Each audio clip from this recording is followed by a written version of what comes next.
दोस्तों, मैं डॉक्टर गौरव अग्रवाल, आपका दोस्त, आपका गाइड। तो आज हम ऑप्थेल्मोलॉजी क्लास में पढ़ने जा रहे हैं management of adult cataract. Okay, paediatric cataract के लिए हम एक सेपरेट सेशन करेंगे। अभी आज की डेट में हम मैनेजमेंट ऑफ अडल्ट कैटरेक्ट पढ़ेंगे, ठीक है। तो मैनेजमेंट ऑफ अडल्ट कैटरेक्ट में जैसा कि आपको पता ही है कि कोई भी सर्जिकल वीडियोस, कोई भी सर्जरी के लिए हम किसी भी डिजीज का मैनेजमेंट करते हैं तो उसमें हम दो चीज़ें करते हैं। सबसे पहले क्या होता है, एक होता है नॉन सर्जिकल मैनेजमेंट और एक होता है सर्जिकल मैनेजमेंट, ठीक है। तो ये जो कॉमन चीज़ है, अब नॉन सर्जिकल मैनेजमेंट का ऐसे कोई रेलेवेंस नहीं है, बस मैं आपको क्या समझा रहा हूँ क्या होता है non surgical management of cataract. देखो, पहली चीज़ ये है कि तुम्हें कॉज ऑफ द कैटरेक्ट पता होना चाहिए। अगर कॉज ऑफ द कैटरेक्ट पता है, लाइक कैटरेक्ट जो है वो हमारा डायबिटीज की वजह से हो रहा है सपोज, या कोई भी पेशेंट जो है वो स्टेरॉइड पे है जिसकी वजह से उसे कैटरेक्ट हो रहा है, या थर्ड वन इज कोई स्पेशल ड्रग्स लाइक फिनोथाइजीन्स जो कि कैटरेक्ट फॉर्मेशन के लिए रिस्पॉन्सिबल है, या फिर मायोटिक्स लाइक पाइलोकार्पिन जो कैटरेक्ट फॉर्मेशन के लिए रिस्पॉन्सिबल है। तो उन ड्रग्स को हम स्टॉप कर देंगे तो डेफिनेटली कैटरेक्ट फॉर्मेशन बंद हो जाएगा, ठीक है। या फिर जहाँ पर है वहीं पर रुक जाएगा। ये एक नॉन सर्जिकल मैनेजमेंट हो सकता है पहला, जहाँ पे हमें कॉज ऑफ द कैटरेक्ट को चेक करना है। दूसरा ये है कि डिले ऑफ द प्रोसेस। देखो, डिले ऑफ द प्रोसेस कुछ स्टडीज बोलती हैं कि पोटेशियम आयोडाइड यानी आयोडाइड जो सॉल्ट होते हैं वो कैटरेक्ट फॉर्मेशन को डिले करते हैं, लेकिन इसका ऐसा कोई अभी साइंटिफिक प्रूफ नहीं है, ठीक है। And third one will be कि अगर आप सर्जरी नहीं कर रहे हो तो कम से कम आप विजन को इम्प्रूव करोगे। तो third one will be improve the vision. अब इम्प्रूव द विजन कैसे कर सकते हो? सिंपल चीज़ है यार, इम्प्रूव करके विजन करना है तो एक ही चीज़ होती है, ग्लासेस प्रेस्क्राइब कर दो। डेफिनेटली आप जानते हो कि कैटरेक्ट अगर हो गया है पेशेंट को तो इनिशियल स्टेज में ऐसा नहीं होता है कि आपको तुरंत सर्जरी करने की जरूरत होता है। इनिशियल स्टेज में आप ग्लासेस भी दे सकते हो तो पेशेंट का विजन इंप्रूव कर जाता है। तो जब तक पेशेंट अपना चश्मे से काम चला रहा है आप उसे ग्लासेस में प्रेस्क्राइब कर सकते हो। उसके बाद अगर ग्लासेस भी वर्क नहीं कर रहे then you can call for the patient for surgery, okay. तो ये तीन चीज़ें बस एक बार आपको पता होनी चाहिए कि नॉन सर्जिकल मैनेजमेंट क्या होता है। लेकिन मेन इंपॉर्टेंट जो क्वेश्चन बनते हैं जो हमें पढ़ना है वो है सर्जिकल मैनेजमेंट। अब किसी भी चीज़ का अगर हमें सर्जिकल मैनेजमेंट पढ़ना है तो हमें उससे पहले क्या पता होना चाहिए कि उसको प्री ऑफ वर्कअप कैसे करना है। तो सर्जिकल मैनेजमेंट में सबसे पहला पॉइंट आता है प्री ऑपरेटिव वर्कअप। अब प्री ऑपरेटिव वर्कअप में जो सबसे पहला पॉइंट आता है वो आपका आता है जनरल मेडिकल एग्जामिनेशन। सबसे पहला आता है जनरल मेडिकल एग्जामिनेशन। इसका क्या मतलब है? इसका मतलब ये है कि आपको पेशेंट का जनरल मेडिकल एग्जामिनेशन करना है, मतलब कि पेशेंट को कोई डायबिटीज की हिस्ट्री है कि नहीं ये पूछना है, सीओपीडी की हिस्ट्री है कि नहीं ये पूछना है, सीएडी की हिस्ट्री है कि नहीं ये पूछना है। सीएडी यानी कि कार्डियक हार्ट डिसीज और coronary artery disease. Third one is उसको हाइपरटेंशन की हिस्ट्री है कि नहीं ये पूछना है, और अगर मेल पेशेंट है तो उसे बीपीएस हिस्ट्री है कि नहीं ये पूछना है। अब ये इंपॉर्टेंट एग्जामिनर जब वाइवा आपका होता है तो आपसे पूछ रहा है क्यों डायबिटीज की हिस्ट्री इंपॉर्टेंट है, क्यों इन सबकी हिस्ट्रीज इंपॉर्टेंट है। इसकी हिस्ट्री इंपॉर्टेंट इसलिए है दोस्तों, अगर डायबिटीज का पेशेंट है तो जनरली आपको पता है कि डायबिटीज के पेशेंट में डायबिटिक रेटिनोपैथी के बहुत ज़्यादा चांसेस होते हैं अगर लॉन्ग असेंडिंग डायबिटीज है। और अगर लॉन्ग असेंडिंग डायबिटीज है तो डेफिनेटली उनकी अगर डायबिटिक रेटिनोपैथी डेवलप हो गया है तो if you are doing the surgery on that kind of patient तो डेफिनेटली क्या होगा कि बिकॉज ऑफ डायबिटिक रेटिनोपैथी तो उसका जो प्रोग्नोसिस होगा यानी कि जो विजुअल आउटकम होगा पेशेंट का वो नॉर्मल पर्सन से कंपैरेटिवली कम होगा। तो ये बात आपको पेशेंट को पहले बतानी होती है कि first we are because you have a diabetic retinopathy then may be there is a less visual outcome compare to the normal person, okay. Second one है सीओपीडी। अब सीओपीडी क्यों? सीओपीडी का देखो ऐसे तो कोई भी अगर सीओपीडी है डेफिनेटली आप सर्जरी करने जा रहे हो तो वो एक इंपॉर्टेंट होता है। लेकिन आज की में आपको पता है ना कि कैटरेक्ट सर्जरी में हम लोग टॉपिकल कैटरेक्ट सर्जरी भी करते हैं जिसमें हम कोई भी एनेस्थीसिया नहीं देते, केवल टॉप एनेस्थीसिया देते हैं, जो कि आज की डेट में सबसे modern method of cataract surgery है। इसमें क्या है कि पेशेंट को सीओपीडी होता है ना तो अगर जब भी कैटरेक्ट सर्जरी हम करते हैं तो हम लाई डाउन पोजिशन में करते हैं, एक पेशेंट को उसके मुंह के ऊपर पूरा ड्रेप लगा के सर्जरी करते हैं, केवल आई का जो पोर्शन होता है वो ओपन होता है तो पेशेंट को अनकम्फर्ट होता है अगर कि कोई सीओपीडी का पोर्शन है उसका ऑप्शन सर्जरी फॉलो कर सकते हैं। तो ये सारी चीज़ें हम एनेस्थेटिस्ट को पहले से बता सकते हैं। एनेस्थेटिस्ट पहले से वेल प्रिपेयर्ड रहता है कि पेशेंट सीओपीडी का है तो ऑलरेडी उसको हम ऑक्सीजन कॉन्सनट्रेटर पर रख सकते हैं जिससे कि ऑक्सीजन की supply continuous during the operation continuous रह सकती है। And third one will be CAD. CAD यानी कि कोरोनरी आर्टरीज। अब कोरोनरी आर्टरीज सिंपल सी चीज़ है यार कि अगर कोई पेशेंट सीडी का है तो डेफिनेटली हमें वो कुछ ब्लड फ्लोस होगा जो कि हमें पहले बंद करने होंगे। वो सारा पार्ट हम एनेस्थीसिया में डिस्कस करेंगे। आप जब एनेस्थीसिया पढ़ोगे तो भी आप डिस्कस, आपको पता होगा कि सीडी की हिस्ट्री, कोई भी पेशेंट उसकी सीडी के लिए हमें हमेशा पूछना होगा बिफोर द सर्जरी। हाइपरटेंशन क्यों है? सिंपल है, अगर हाइपरटेंशन है तो फिर उसको अगर लॉन्ग टर्म हाइपरटेंशन हो तो को कुछ भी कार्डियक प्रॉब्लम होने के चांसेस होते हैं, तो इसलिए उसको भी कार्डियक पॉइंट ऑफ व्यू से उसको इवैल्यूएट करना जरूरी होता है। अब पांचवा सबसे इम्पोर्टेंट चीज़ है मेल पेशेंट में बीपीएच हिस्ट्री को लेते हैं। तो दोस्तों बीपीएच वाले जितने भी पेशेंट होते हैं ना, अगर जनरली वो अल्फा 1 ब्लॉकर यानी कि अल्फा 1 ब्लॉकर टैमसुलोसिन खा रहे होते हैं, और जो टैमसुलोसिन होता है ना वो एक जो भी पेशेंट लॉन्ग स्टैंडिंग टैमसुलोसिन खा रहे होते हैं ना, उनको जनरली आइरिस एक सिंड्रोम होता है, मतलब ड्यूरिंग इंट्राऑपरेटिवली वो एक सिंड्रोम में एंड अप कर जाते हैं जिसको बोलते हैं फ्लॉपी आइरिस सिंड्रोम। तो फ्लॉपी आइरिस सिंड्रोम में क्या होता है कि जब भी हम आइरिस हम सर्जरी कर रहे होते हैं तो आइरिस जो है वो बार बार बाहर आ जाती है।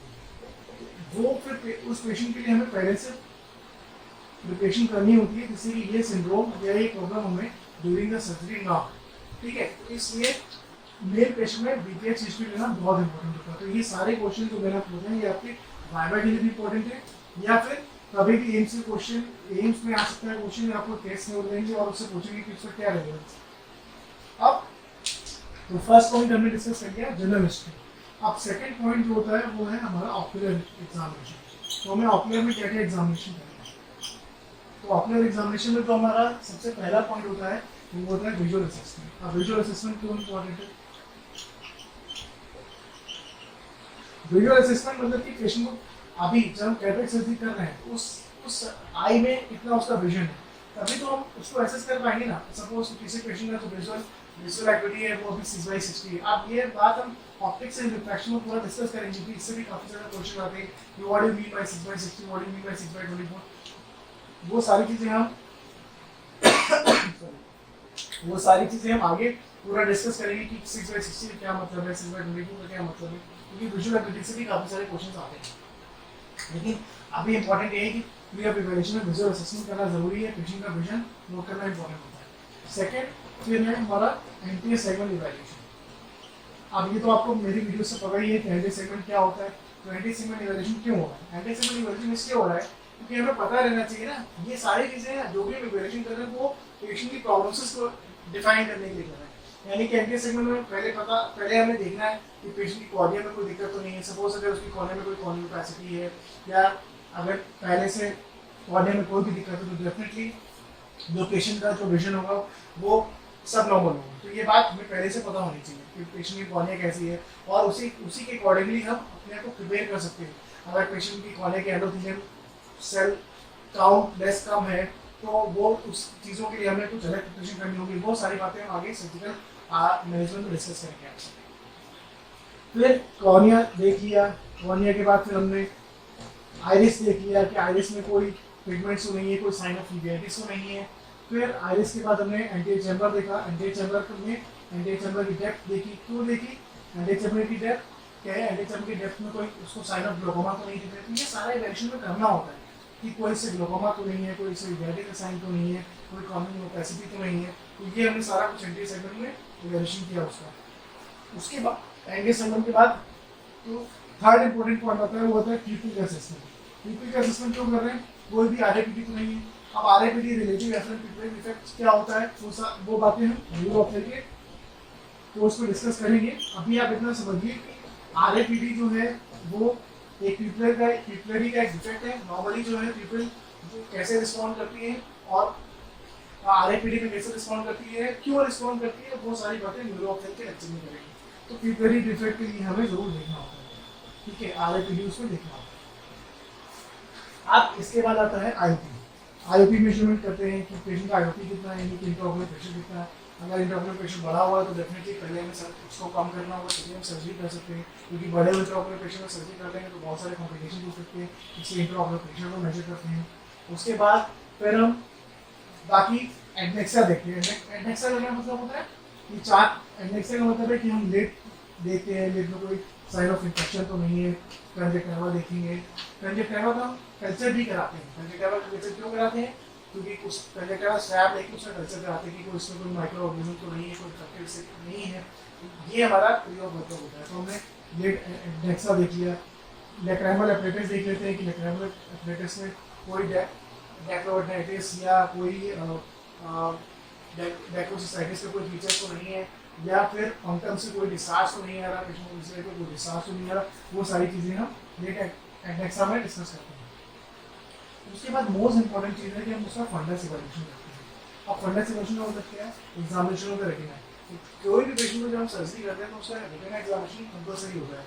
क्या करते हैं रेटिना एग्जामिनेशन में? हम पेशेंट को डायलेट करते हैं। डायलेट का मतलब क्या होता है? पेशेंट को यानी कि दो देखो, आपको पता है ना कि अगर हम किसी पेशेंट का रेटिना देखना है तो डेफिनेटली जो क्यूबिकल साइज हो तो हमारा 3 to 4 mm ही है ना। तो अगर हमें रेटिना को देखना है तो हमें क्यूबिकल को डायलेट करना होगा, तभी हम पूरी अच्छी तरह से रेटिना को एग्जामिन कर सकते हैं। तो फंडा एग्जामिनेशन में देखते हैं कि पेशेंट का कोई रेटिना, कोई जैसे कि डायबिटीज का पेशेंट है तो वही देखा इसलिए कि कोई डायबिटिक रेटिनोपैथी के जो चेंजेस तो नहीं है, या फिर कोई लॉन्ग स्टैंडिंग कोई रेटिनल प्रॉब्लम तो नहीं है जिसकी वजह से हम कैटरेक्ट सर्जरी करें और पेशेंट का विजन ही सब नॉर्मल हो जाए। तो ये सारी बातें हमें पहले से देखनी होती है। एंड उसके बाद फिर एक इम्पॉर्टेंट टेस्ट होता है जिसे बोलते हैं macular function test. Macular function test यानी कि MFT। अब इसका क्या मतलब है और इसका क्या इंपॉर्टेंस है? देखो इसका इंपॉर्टेंस क्या है कि मैकुला जो होता है वो जनरली मैकुला ही एक ऐसा एरिया जहाँ पे आपकी इमेज फॉर्मेशन होती है। मैकुला आपका इमेज फॉर्मिंग प्लेस होता है रेटिना। अगर मैकुला में मान लो पूरा रेटिना ठीक है और अगर मैकुला में कोई दिक्कत हो गई है तब भी आपका विजन जो है वो सबनॉर्मल रहेगा या विजन काफ़ी ड्रास्टिकली डिक्रीज रहेगा। तो क्या ऐसे टेस्ट हैं मैकुला फंक्शन टेस्ट के? जो 5 टेस्ट होते हैं वो हम कर सकते हैं, जिससे कि हम मैकुला का मोटा मोटा आइडिया ले सकते हैं कि आपका मैकुला जो है वो हेल्दी है। तो पहला जो टेस्ट होता है projection of rays. Projection of rays यानी कि हम perception of light of PR check करते हैं। दूसरा होता है हमारा 2 point discrimination test. 2 point discrimination test में क्या करते हैं? एक कार्डबोर्ड होता है उसमें 2 छेद होते हैं और पीछे से लाइट देते हैं। तो आप 2 पॉइंट डिस्क्रिमिनेशन में क्या कर वो आपको दोनों जो होल्स हैं उसमें जो आती हुई लाइट अगर आप इजीली आप डिस्क्रिमिनेट कर पा रहे हो तो इसका मतलब आपका मैकुला हेल्दी है। फिर third one would be Maddox dot test. मतलब ये जितनी भी चीजें अभी आपको केवल आप इनको सुन लो कि क्या करते हैं। अब ये जो सारा कुछ कॉन्सेप्ट है कि what is PN, what is PR, 2 point discrimination क्या है, मेडॉक्स डॉट क्या है, मेडॉक्स डी टेस्ट क्या है, वो सब कुछ हम ऑप्टिक्स एंड रिफ्रैक्शन में पूरा अच्छी तरह से डिस्कस करेंगे। क्योंकि अभी हम एक चीज पे अगर हम रोज के एक ही चीज को डिस्कस करते रहेंगे तो हमारा वो मेन जो सर्जिकल टॉपिक है वो कंप्लीट नहीं हो पाएगा। तो अभी मैं आपको एक ओवरव्यू दे रहा हूँ कि ये सारी चीजें करती हैं, क्यों करते हैं वो मैंने बता दिया। अब कैसे करते हैं वो हम डिस्कस करेंगे जब हम इसका सेपरेट वीडियो बना देंगे। और फिर चौथा है कलर परसेप्शन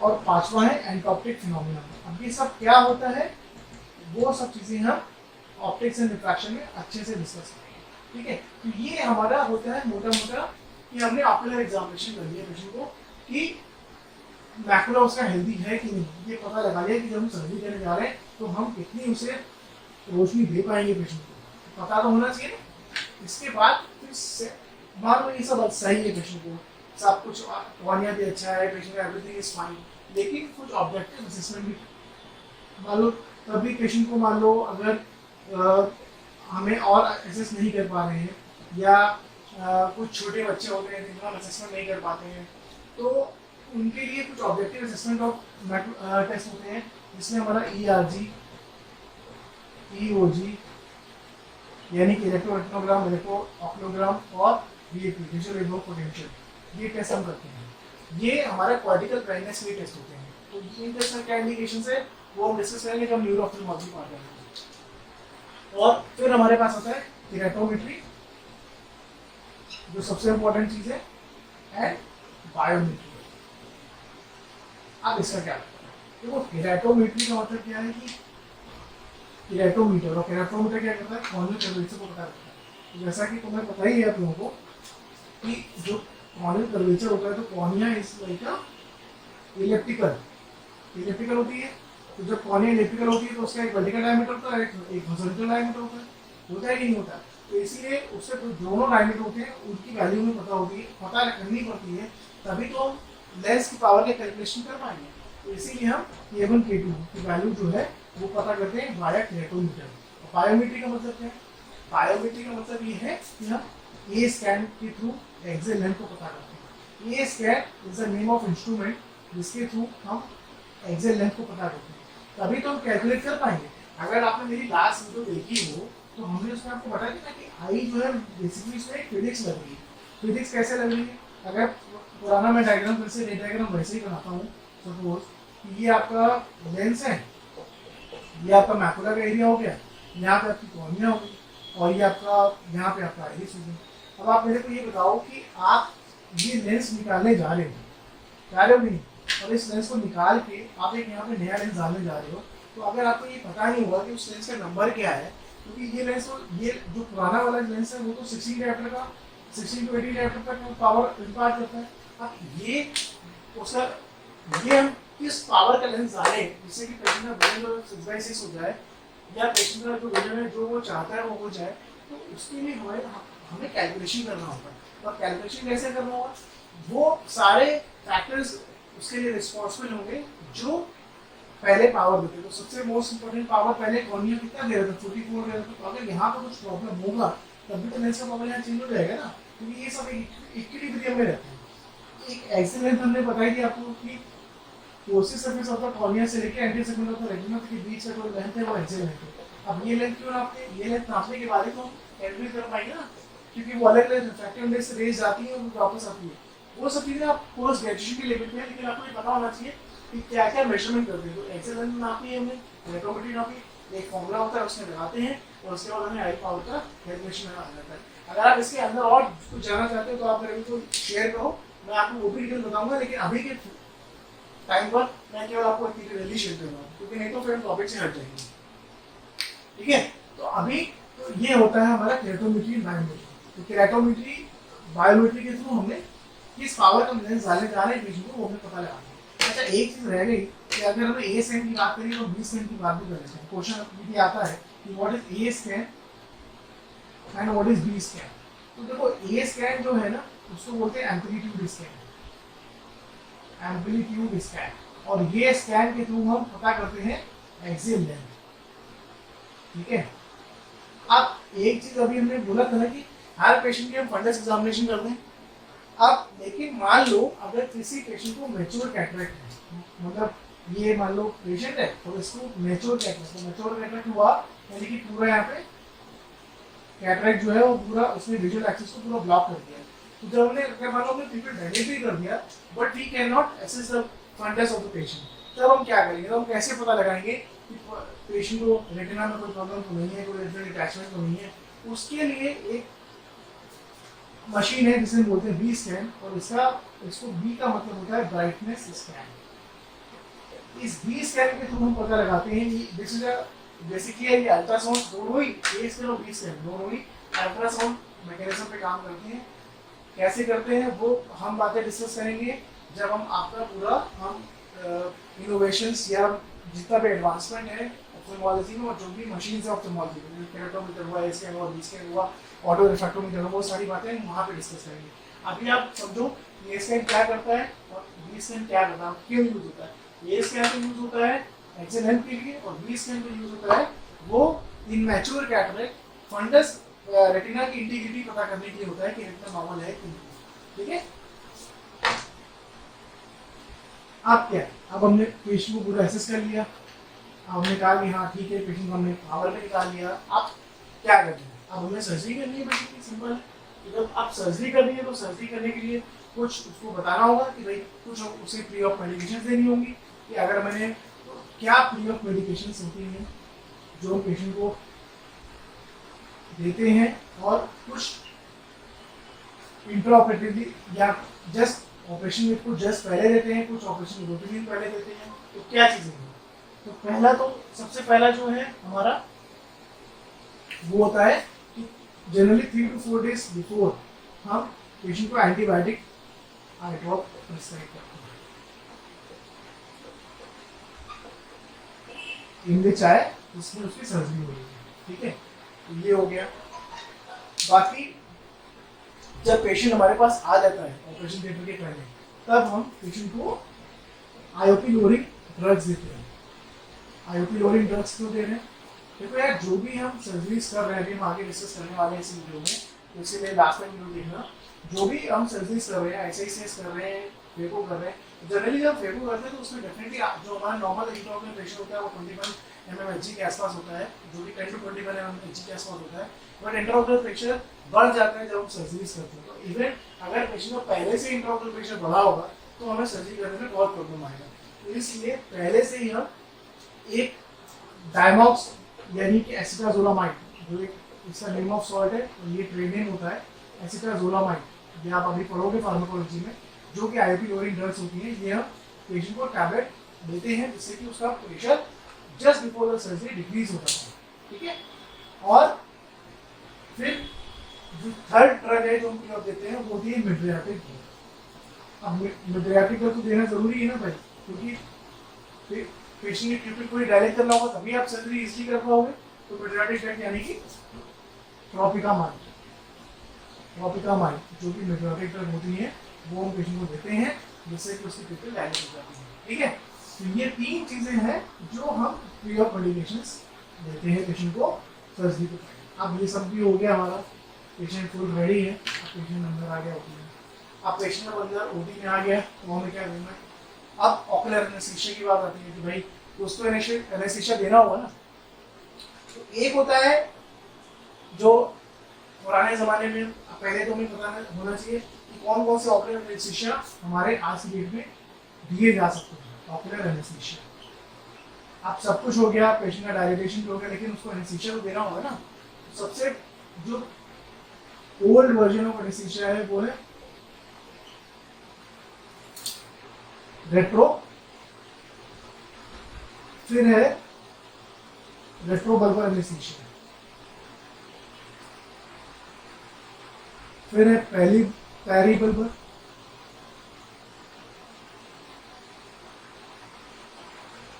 सब कंजक्टाइवल भी ले सकते हैं, और टॉपिकल एनेस्थीसिया।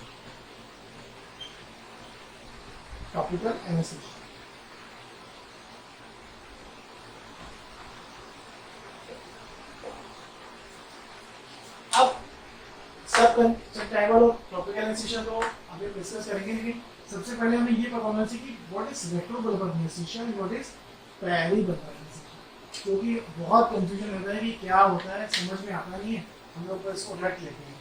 देखो दोस्तों, ये हमारी बेसिकली ये हमारी आई है, ठीक है। और आई में 4 मसल होती हैं, टोटल 6 मसल होती हैं, जो क्रॉस सेक्शन में 6-4 होती है।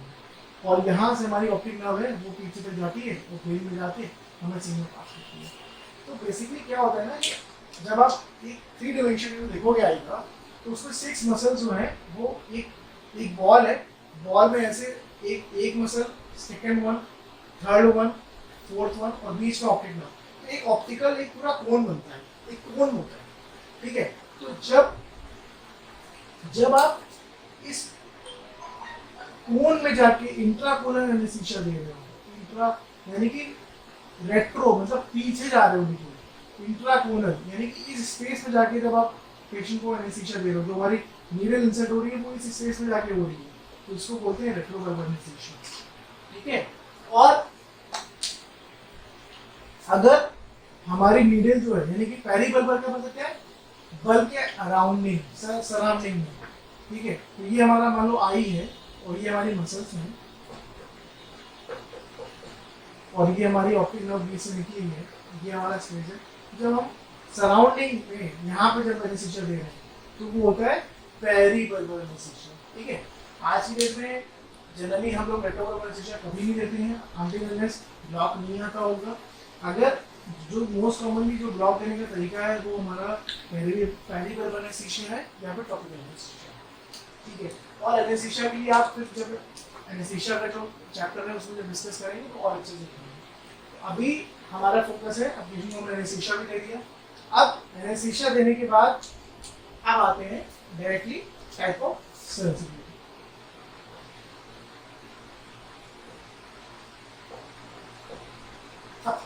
टाइप ऑफ सर्जरी में देखो, कैटरेक्ट सर्जरी में बेसिकली हमारे पास केवल दो टाइप की सर्जरीज होती हैं। पहली जो सर्जरी है वो है PCC,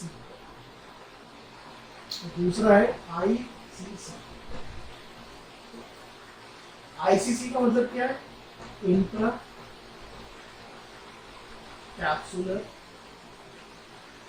कैटरेक्ट एक्सट्रैक्शन, और इसका मतलब क्या है?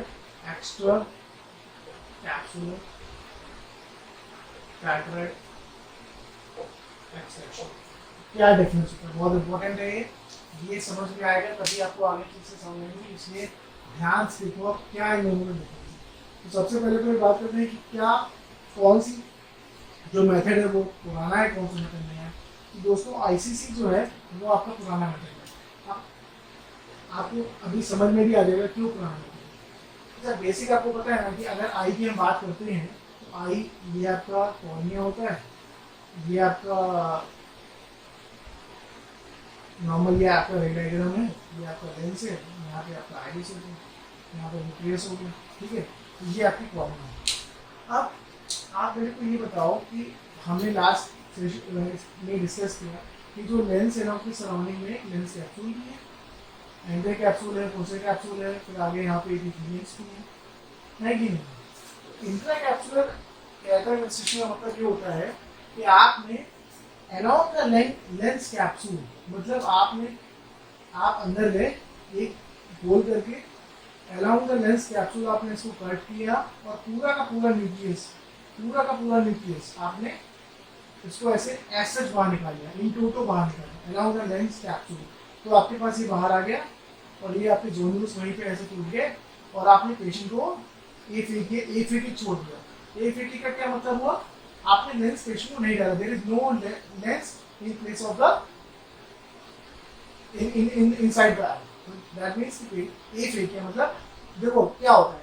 एफेकिया तीन चीज होती है, ये भी पढ़ लो आज। एफेकिया होता है, सूडोफेकिया होता है और फेकिया होता है। फेकिया का मतलब ये है कि जो हमारा जो नेचुरल लेंस है वो पड़ा हुआ है तो उसे बोलते हैं फेकिक आई। अगर नेचुरल लेंस हटा दिया और कोई भी आर्टिफिशियल लेंस नहीं आ रहा तो उसे बोलते हैं एफेकिक आई, जैसा कि आईसीसी में हम करते हैं। और अगर नेचुरल लेंस निकाला हमने और आर्टिफिशियल लेंस डाल दिया तो उसे बोलते हैं सूडो मतलब फॉल्स, सूडोफेकिक आई। ओके, अब आईसीसी पर समझ आ गया क्या होता है। अब एक बार आप समझो कि ईसीसी में क्या होता है और इसके बाद फिर हम एक स्टेप दोनों के डिस्कस करेंगे। दोनों की बहुत सारी चीजें कॉमन होंगी लेकिन फिर हम एक स्टेप्स डिस्कस करेंगे। अब ईसीसी में क्या होगा?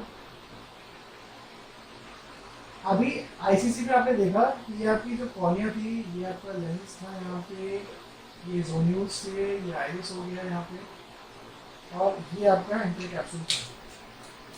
ये आपका एंटी कैप्सूल पोस्ट कैप्सूल ऐसा था, है कि नहीं? अभी आईसीसी में क्या हो रहा था कि पूरा का पूरा एंटी कैप्सूल के साथ, यानी कि कैप्सूल पूरा लेंस बाहर निकाल देते, बट ईसीसी में ऐसा नहीं करते हैं। ईसीसी में क्या करते हैं? we break the entry capsule, we take out the lens like this, and there is a space. Now in this space we place the artificial lens like this. अब ये होता है ईसीसी। अब ईसीसी में तीन वर्जन हैं। आप कहोगे आप फिर एक्सरसाइज क्या है, पेटो क्या है? ईसीसी में तीन वर्जन है। पहला तो है कन्वेंशनल ईसीसी, दूसरा है एसआईसीएस और तीसरा है पेटो। अब ये तीनों वन बाय वन पाएंगे, लेकिन हमें मोटा मोटा ये पता होना चाहिए कि ईसीसी और आईसीसी में क्या डिफरेंस हो रहा है। तो क्या ये समझ में आया? अगर हम डायग्राम से दोबारा से इस चीज को समझें तो मैं दोबारा से इसको फिर से एक्सप्लेन कर रहा हूँ, क्योंकि सबसे इम्पोर्टेंट स्टेप यही है। अगर ये समझ में आ गया तो फिर सब समझ में आ गया। ये आपका आईसीसी में क्या करना है मेरे को?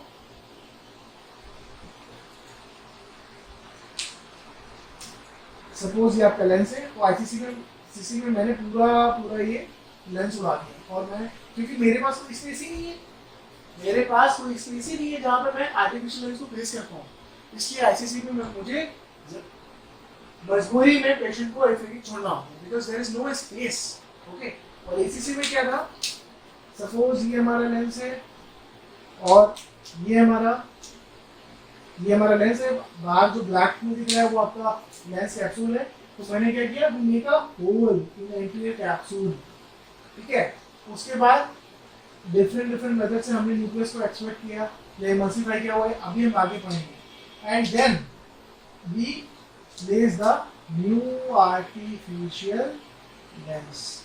क्लियर है, समझ में आ गई बात। और ये जो मेथड है इसमें 3 मेथड है, एक कन्वेंशनल है, एक एसआईसीएस और एक फेको।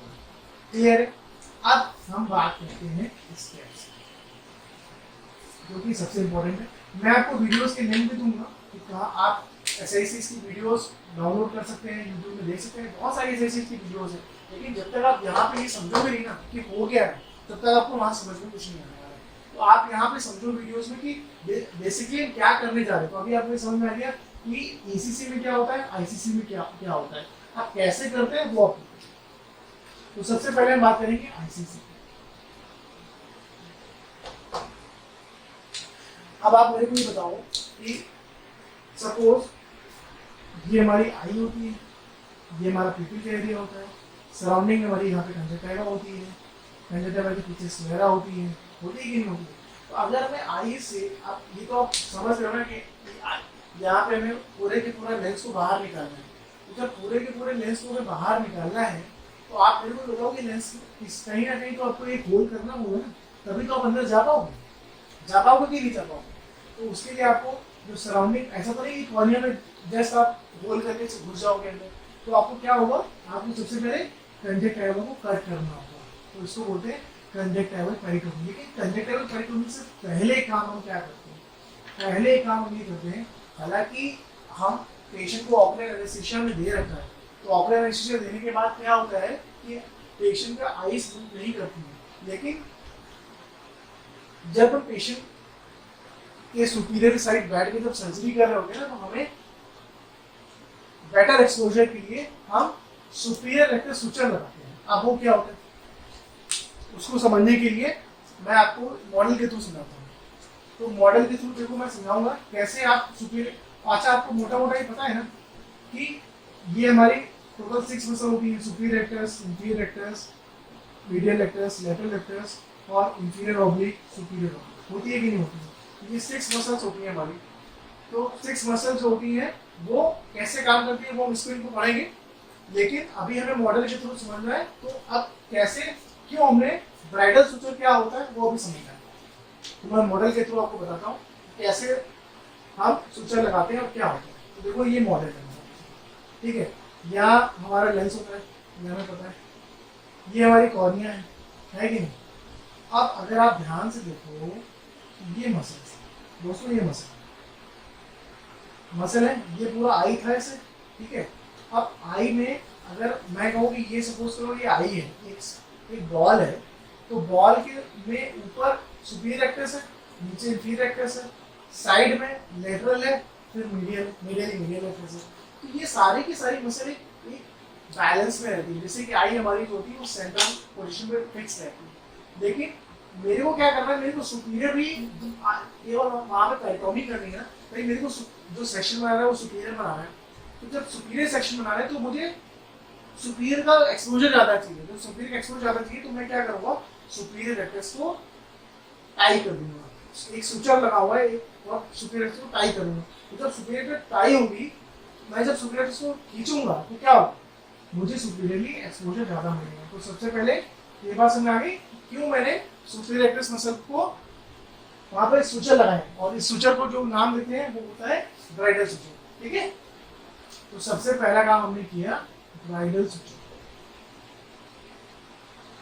तो ब्राइडल सुचर हो गया, सुपीरियर रेक्टस को मैं टाई कर लिया, एक्सपोजर बढ़िया हो गया। अब ये स्टेप जो है ब्राइडल सुचर का, वो आपका एसआईसीएस में भी रहेगा, फेको में नहीं रहेगा, लेकिन एसआईसीएस में भी रहेगा, कन्वेंशनल ईसीसी में भी रहेगा, आईसीसी में भी रहेगा, तो कॉमन होते हैं। उसके बाद सेकंड स्टेप होता है कंजक्टिवल पेरिटोमी। अब पेनिट्रेबल पेरिटोमी क्या है? पेनिट्रेबल पेरिटोमी मैंने आपको बोला कि जब मेरे को स्क्लेरा के अंदर जाके मेरे को सर्जरी करना है तो मेरे को पेनिट्रेबल को हटाना पड़ेगा ना, तभी तो मैं सर्जरी कर पाऊंगा। तो मैंने यहाँ पे पेनिट्रेबल को कट किया, तो ये यहाँ पे पेनिट्रेबल को मैंने कट किया। अब पेनिट्रेबल को जब मैंने कट किया तो स्क्लेरा एक्सपोज हुई, पेनिट्रेबल के जस्ट नीचे स्क्लेरा है। तो जब आप स्क्लेरा में मेरे को एक सेक्शन बनाना है, तो मेरे को सेक्शन बनाना है वहाँ पे। आप सेक्शन कैसे बनाते हैं बात करते हैं। तो दो स्टेप हो गए। अब ये दोनों स्टेप जो है वो कॉमन रहेंगे, वो आईसीसी में भी होंगे, ईसीसी में भी होंगे, ईसीसी में एसआईसीएस में भी होंगे और कन्वेंशन में भी होंगे, लेकिन ट्रेको में नहीं। तो अभी एक काम हम ऐसे भी करते हैं कि कौन कौन से स्टेप्स कॉमन हो रहे हैं ना, तो वो उस तरह से डिवीजन कर देते हैं, तो ये आपको ज़्यादा अच्छी तरह से समझ में आएगा। जैसे कि सपोज ये आईसीसी हो गया, यहाँ पे मैंने ईसीसी कर दिया, ठीक है, और यहाँ पे कन्वेंशनल वाला ईसीसी हो गया,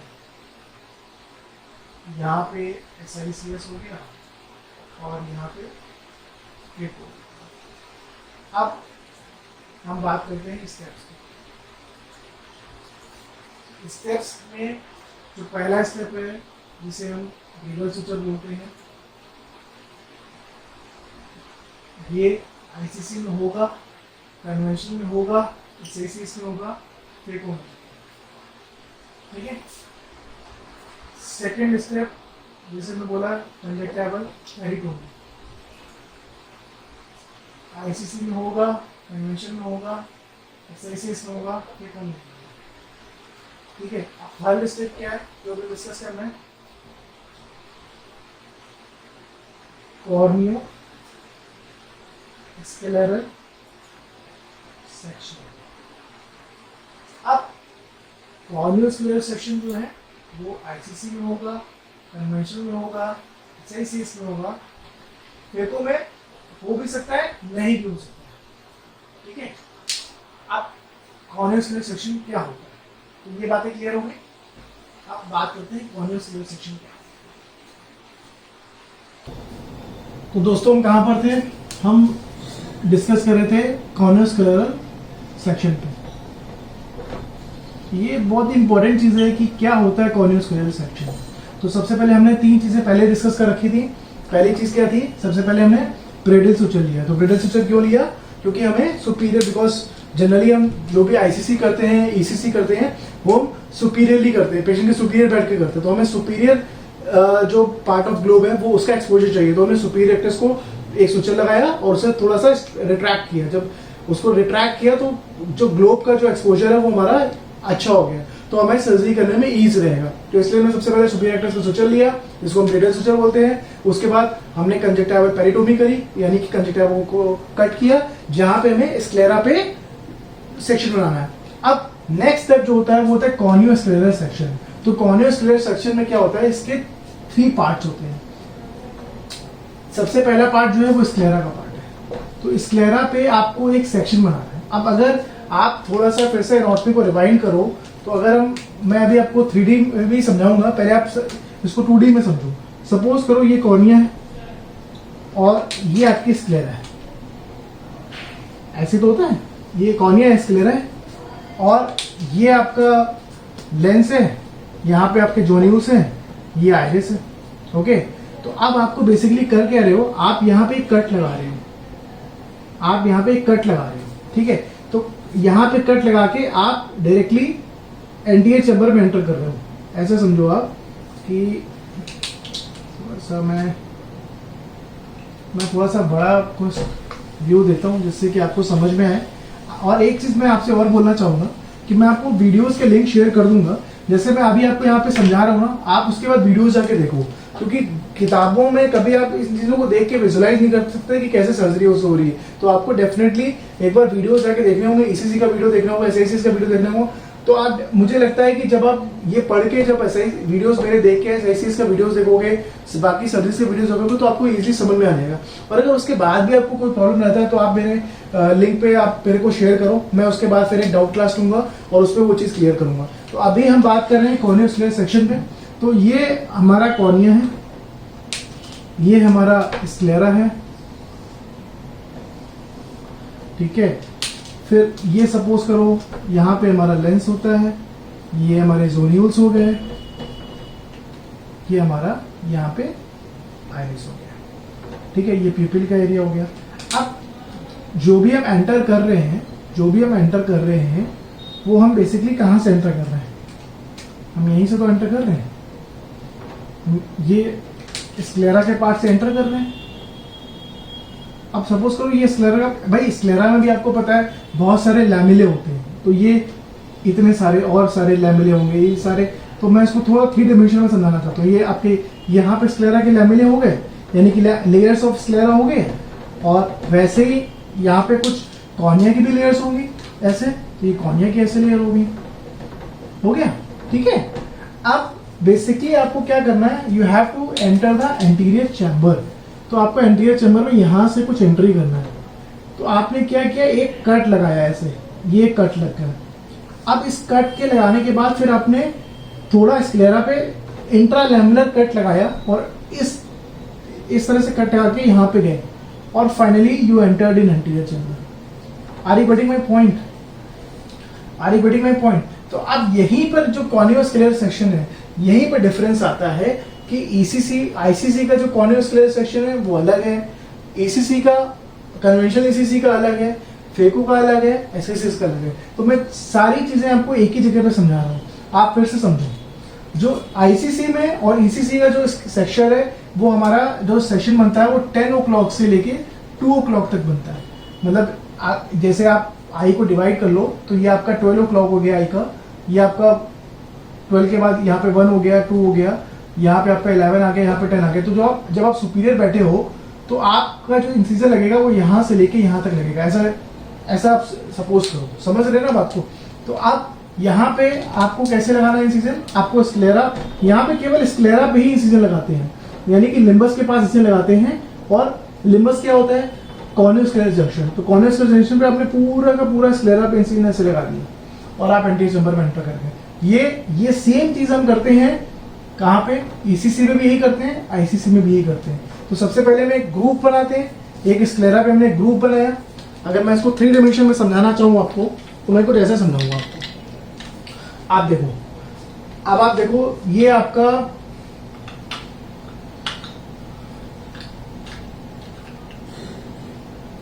सपोज ये आपका कॉर्निया है, ये कॉर्निया है, ये जो ब्राउन पार्ट दिख रहा है वो आइरिस है, अंदर जो दिख रहा है वो लेंस है। अब आपको बेसिकली इस लेंस को निकालना है ना, तो आपने क्या किया, यहाँ पे एक इंसिजन लगाया। जैसे कि आपने यहाँ पे जब आप सर्जरी कर रहे हो तो आपने यहाँ पे इंसिजन लगाया, ऐसे इंसिजन लगाया, और अपना ब्लेड लेके अंदर घुस गए। आप एंटीरियर चैम्बर में आ गए। अब ये तो इंसिजन लगाने के पहले जब भी आप कभी कहीं पर भी इंसिजन लगाते हो तो एक पहले ग्रूव बनाते हो ना, एक ग्रूव बनाते हो, पार्शियल थिकनेस का ग्रूव बनाते हो। कहीं पर भी सिंपल है, आपको अगर कोई चीज काटनी है तो आप पहले ग्रूव बनाओगे, और उसके बाद उसे फिर उसको डीपन करोगे। तो वही सेम चीज हम सर्जरी में करते हैं। तो पहले हम स्क्लेरा पे ग्रूव बनाते हैं, जिसे पार्शियल थिकनेस ग्रूव बोलते हैं, और उसके बाद पूरा स्क्लेरा में जाके एंटर कर जाते हैं। और वो जो सेक्शन का जो लेंथ होता है वो 10 o'clock से लेके 2 o'clock तक होता है। तो सेम चीज हम फॉलो करते हैं कहाँ पे,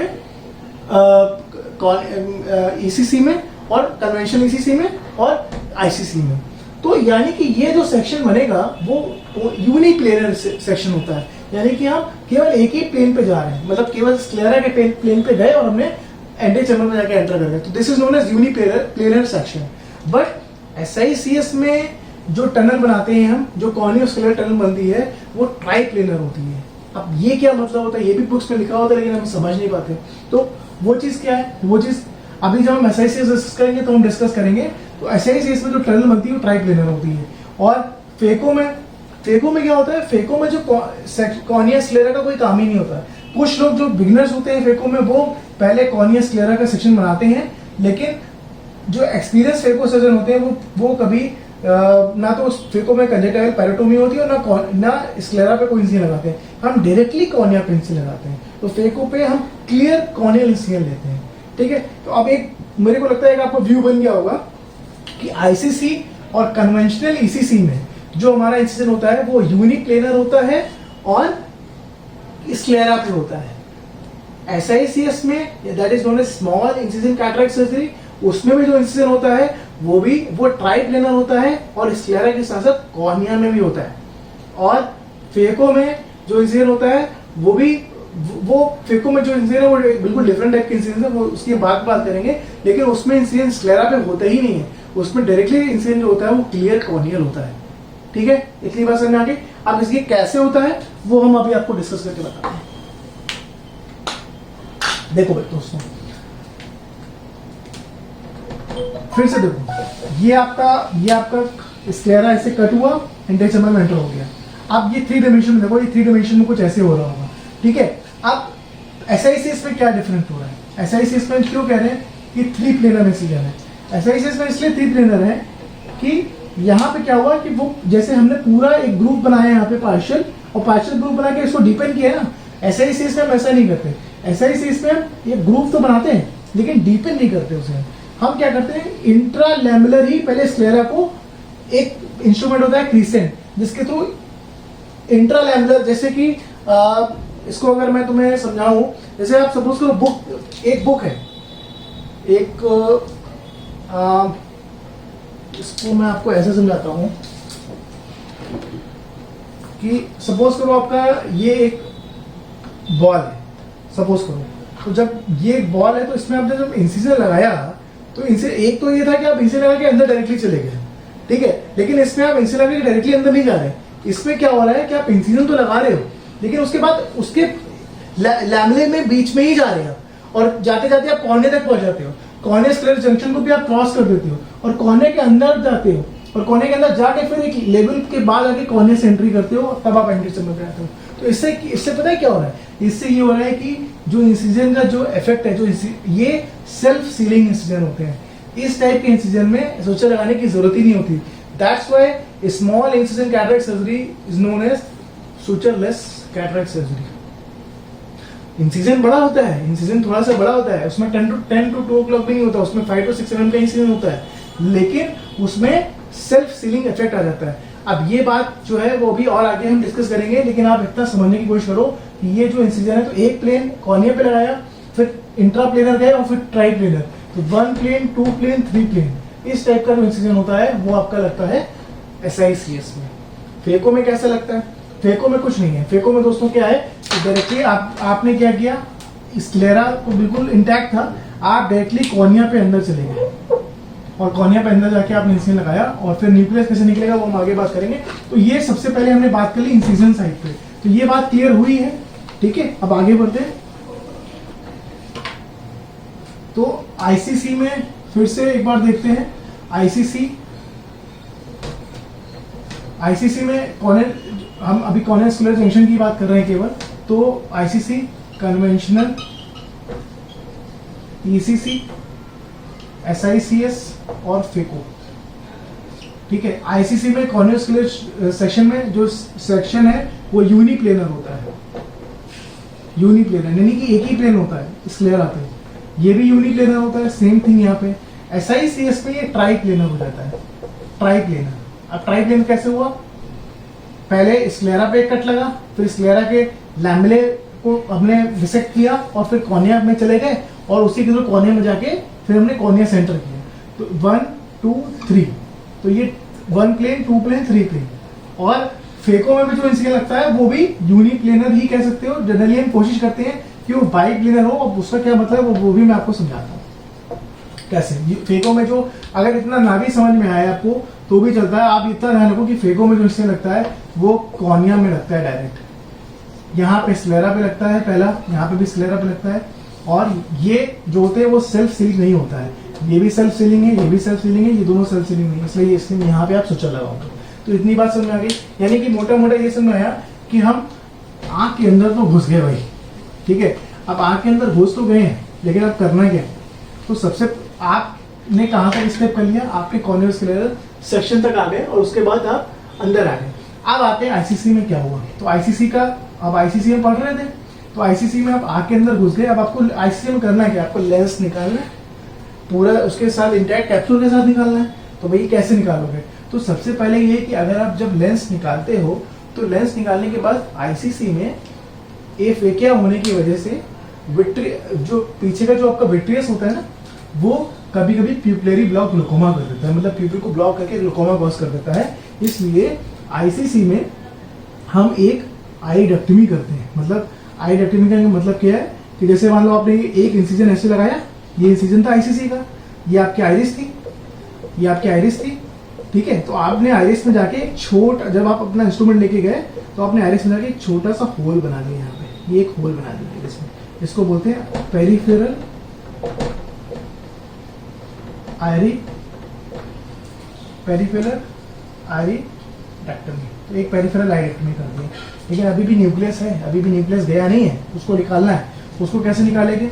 आपने जब पेरिफेरल आइडेक्टमी कर दिया, अब इसके बाद आप अपना अब न्यूक्लियस डिलीवरी के लिए आईसीसी में काफी सारे मेथड्स होते हैं। एक क्या मेथड है, मान लो यहाँ पे सेक्शन खुला हुआ है, अब ये चीज ओपन है, तो आपने क्या किया, काउंटर प्रेशर लगाया, आपने यहाँ पे प्रेशर लगाया, तो अपने आप वो जो न्यूक्लियस है वो सेक्शन के बाहर आ जाएगा बिकॉज ऑफ काउंटर प्रेशर। तो एक ये मेथड होता है। दूसरा ये होता है कि एक इंस्ट्रूमेंट होता है जिसे हम वायर वैक्टिस बोलते हैं, वो मैं आपको डेमोन्स्ट्रेट करता हूँ।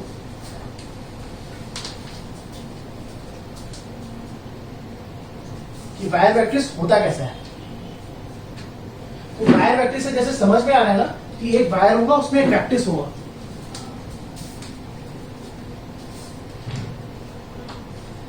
तो उसमें क्या है, ये एक आपका इंस्ट्रूमेंट है, अगर आप देख सक रहे हो। तो एक यहाँ पे क्या है कि बाहर एक इस टाइप का एक सेमी सर्कल फॉर्म में एक बना हुआ है, इस टाइप का इंस्ट्रूमेंट है। तो इसमें क्या किया, ये इंस्ट्रूमेंट हम ऐसे अंदर लेके गए और लेंस को खींच के बाहर ले आए। Are you getting my point? तो यहाँ पे क्या हुआ, this is a method of nucleus delivery. अब न्यूक्लियस भी बाहर आ गया, पेरिफेरल आइडेक्टमी भी बन गई। अब क्या करना है, अब ये सेक्शन खुला हुआ है, तो ये सेक्शन खुला हुआ है तो इसको क्लोज करना है। लेकिन आप अंदर का जो एक्वस होगा वो सारा कुछ बाहर आ चुका होगा, तो सेक्शन को पहले मेंटेन भी करना है ना भाई। आई जो होती है वो आपके ग्लोबुलर स्ट्रक्चर होती है ना, एक स्फेरिकल फॉर्म में होता है ना, तो जितना भी आपने जब एक छेद किया होगा तो सारा का सारा एक्वस तो बाहर आ गया ना। तो अब उसको दोबारा से चैम्बर को रिफॉर्म करने के लिए हम विस्कोइलास्टिक सब्सटेंस डालते हैं। विस्कोइलास्टिक सब्सटेंस डाला, या नहीं भी डाल सकते हैं आईसीसी में विस्कोइलास्टिक। अगर आपको चैम्बर लग रहा है कि आप चैम्बर आपको फॉर्म करना है, तो विस्कोइलास्टिक सब्सटेंस डाला, जो कि सोडियम हाइलोरेट का होता है, हाइलोरेट। वो अभी आपको बाकी डिटेल आगे बताएंगे हम। तो ये आपको ये समझना है कि अब अभी तक हुआ क्या, ये बात समझ में आ गई। अब न्यूक्लियस बाहर आ गया। अब न्यूक्लियस बाहर आने के बाद इसके बाद क्या करना है, विस्कोइलास्टिक सब्सटेंस से आपने एंटीरियर चैम्बर को फॉर्म किया,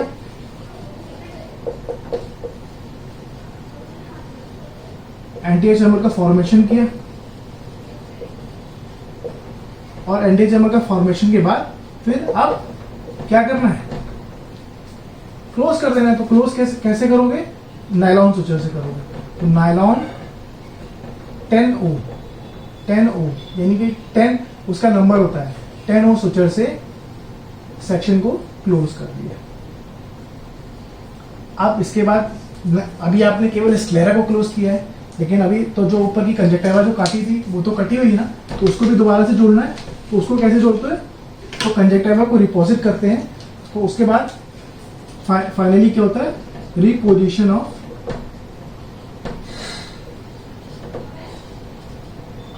कंजक्टिवा। कैसे करते हैं, वेट फील्ड कॉर्टी से करते हैं, ठीक है। तो कंजक्टिवा रिपोजिशन हो गया। उसके बाद फिर कंजक्टिवा में सब कंजक्टिवल इंजेक्शन लगाते हैं, सब कंजक्टिवल इंजेक्शन लगाते हैं। क्यों लगाएंगे, सर्जरी खत्म हो गया तो एक एंटीबायोटिक में होता है जेंटामाइसिन, और एक स्टेरॉइड दे दिया जिससे कि हीलिंग फटाफट हो जाएगा।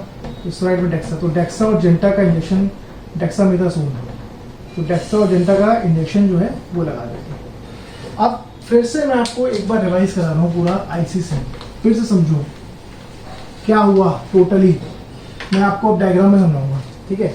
सपोज करो ये आपका आई था, ठीक है, और आप इस तरफ से बैठे हुए थे, ये आपकी आई है, ठीक है, ठीक है। ये आपका बीच में लेंस था, सबसे पहले आपने क्या किया, यहाँ पे ये आपकी कॉर्निया है ना, तो यहाँ पे कहीं आपकी स्क्लेरा होगी वाइट कलर की और उसके ऊपर आपकी कंजक्टिवा होगी। तो सबसे पहले तो आपने यहाँ पे कोई मसल जा रही होगी, ये सुपीरियर रेक्टस मसल होगी सपोज करो, तो सुपीरियर रेक्टस को आपने एक सुचर लगाया पहले, तो स्टेप नंबर 1 हुआ। तो ये पार्ट और एक्सपोज कर गया हमारा। उसके बाद आपने कंजक्टिवा को कट किया, तो पेरिटोमी कर दी। अब पेरिटोमी करने के बाद फिर क्या किया, फिर आपने स्क्लेरा पे इंसिजन लगाया। तो स्क्लेरा पे डायरेक्टली आपने एक इंसिजन लगाया, कहाँ से कहाँ तक, एक आपने 10 to 2 o'clock पोजीशन तक आपने एक इंसिजन लगाया और डायरेक्टली ब्लेड को एंटर कर दिया।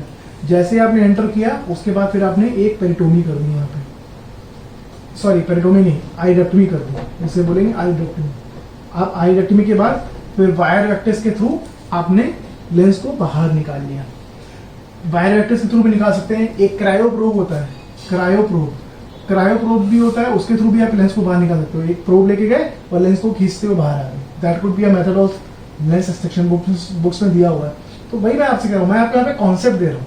बाकी मेथड ऑफ एक्सट्रैक्शन एक दो और भी होंगे जो जिनका केवल थ्योरेटिकल वैल्यू होगा, उनका कोई प्रैक्टिकल वैल्यू नहीं है। इवन आईसीसी तो आज की डेट में कोई करता ही नहीं है, कुछ ही इंडिकेशन बताते हैं जहाँ पे हम आईसीसी करते हैं, ठीक है।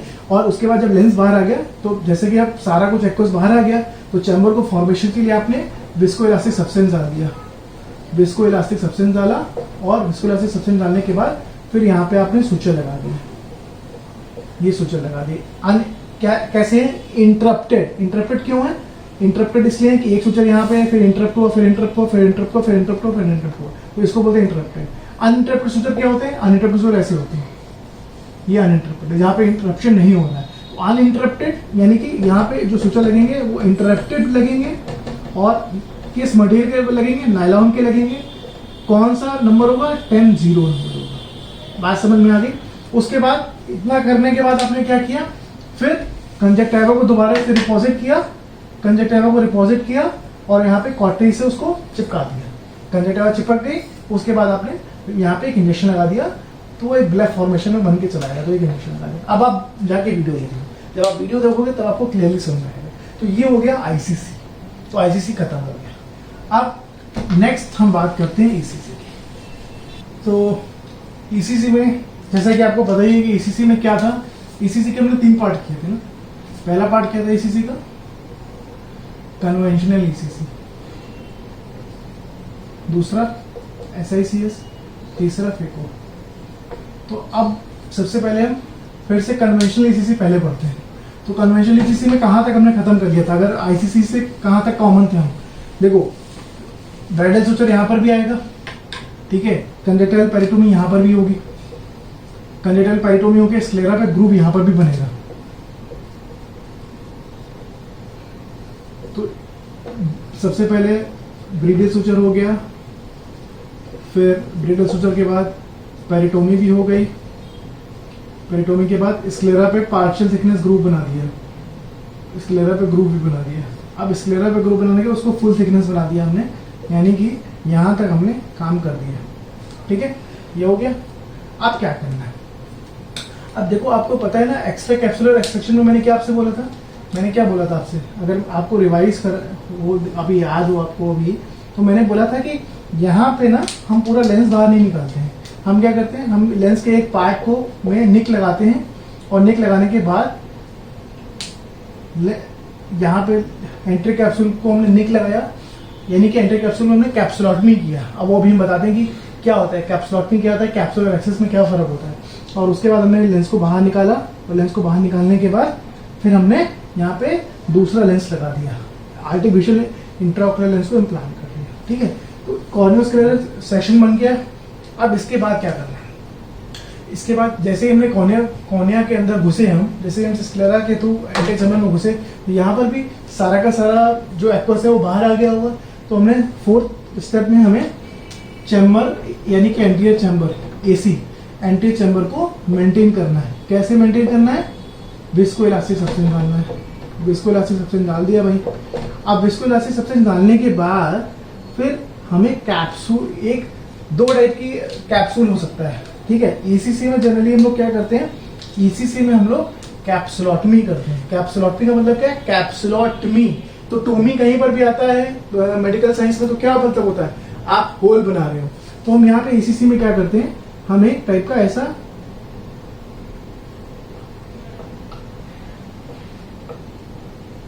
इस टाइप की कैप्सुलोटमी करते हैं, और कैप्सुलोटमी करके क्या होगा, इतना पार्ट ऑफ कैप्सूल बाहर आ जाएगा। ये बात समझ में आ रही है कि नहीं आ रही है? तो हम बात कर रहे थे कैप्सुलोटमी की, ठीक है। तो हमने यहाँ पे कैप्सुलोटमी किया, और कैप्सुलोटमी करके ये अब कैप्सूल हमारा पहले की अब ऐसे ना होके कैप्सूल हमारा ऐसे यहाँ पे होल हो गया, और वो कैप्सूल का पार्ट निकाल लिया। अब आप समझिए, इतना पार्ट एक्सट्रैक्ट आउट हो गया। अब ये कैप्सुलोटमी करने के बाद फिर हो गया कैप्सुलोटमी, और कैप्सुलोटमी करने के बाद 6th स्टेप होता है हमारा हाइड्रो डिसेक्शन। अब हाइड्रो डिसेक्शन का क्या मतलब है? अब हाइड्रो डिसेक्शन यानी कि हाइड्रो डिसेक्शन का मतलब है कि वाटर के थ्रू हमें डिसेक्ट करना है। अब मेरी अगर पिछली वाली क्लासेस आपको याद है तो आपको ये बात पता है ना कि लेंस जो होता है ना, ये आपका लेंस था, ये आपका एंटर कैप्सूल था, और अगर उसकी भी बात करो उसके बाद, तो ये जो एरिया था हमारा वो कॉर्टेक्स का होता है कि नहीं होता है? बीच वाला एरिया न्यूक्लियस, ये कॉर्टेक्स हो गया, और ये हमारा एंटर कैप्सूल हो गया। तो अभी एंटर कैप्सूल को अगर आप देखोगे तो हमने ऐसा कुछ कर दिया एंटर कैप्सूल के साथ, ठीक है। अब हमें क्या करना है, अब हमें हाइड्रो डिसेक्शन करना है, यानी कि इस पूरे के पूरे न्यूक्लियस और कॉर्टेक्स के साथ हमें एक वाटर वेव डालनी है। यानी कि हमने यहाँ पे नीडल को इंसर्ट किया और एक वाटर वेव को इंसर्ट किया, हमने वाटर वेव गया यहाँ पे। तो जैसे ही वाटर वेव यहाँ पे गया तो उसने क्या किया, कॉर्टेक्स को कैप्सूल से अलग कर दिया, और न्यूक्लियस विल पॉप आउट। मतलब कि जैसे ही एक पुश गश ऑफ वाटर अंदर जाएगा तो अपने आप न्यूक्लियस जो है वो ऊपर पॉप आउट हो जाएगा, तो न्यूक्लियस ऊपर आ जाएगा, ठीक है। अब न्यूक्लियस जैसे ही ऊपर आएगा तो उसको फिर हमें न्यूक्लियस को AC में लाना है। अभी तो ये न्यूक्लियस क्या है, इस कैप्सूल के थ्रू जस्ट आके यहाँ पे क्या होगा, ये ऐसे आके चिपक जाएगा न्यूक्लियस, क्योंकि भाई क्या होगा, ये अलग होगा। तो जब पुशिंग फोर्स आगे आएगा तो इस तरह से जब वाटर इसको पुश करेगा तो ये एंटर कैप्सूल अब ऐसा नहीं रह जाएगा, इसके अंदर स्पेस ही नहीं रहेगा। अभी एंटर कैप्सूल ऐसे हो जाएगा, चिपक जाएगा ऐसे, समझ रहे बात? Nucleus will pop out. अब जैसे ही न्यूक्लियस पॉप आउट होगा तो इसके बाद फिर हम एक हमारा इंस्ट्रूमेंट होता है जिसे बोलते हैं डायलर, जिसे डायलर बोलते हैं। डायलर बेसिकली क्या होता है, वो इस टाइप का एक इंस्ट्रूमेंट होता है, ऐसा एक इंस्ट्रूमेंट होता है। तो इस इंस्ट्रूमेंट के थ्रू यहाँ पे इसको ऐसे गए और ऐसे न्यूक्लियस को बाहर निकालिए, यानी कि न्यूक्लियस को फिर हम AC में लेके आ गए। इतनी बात समझ आ गई कि अब न्यूक्लियस AC पे है।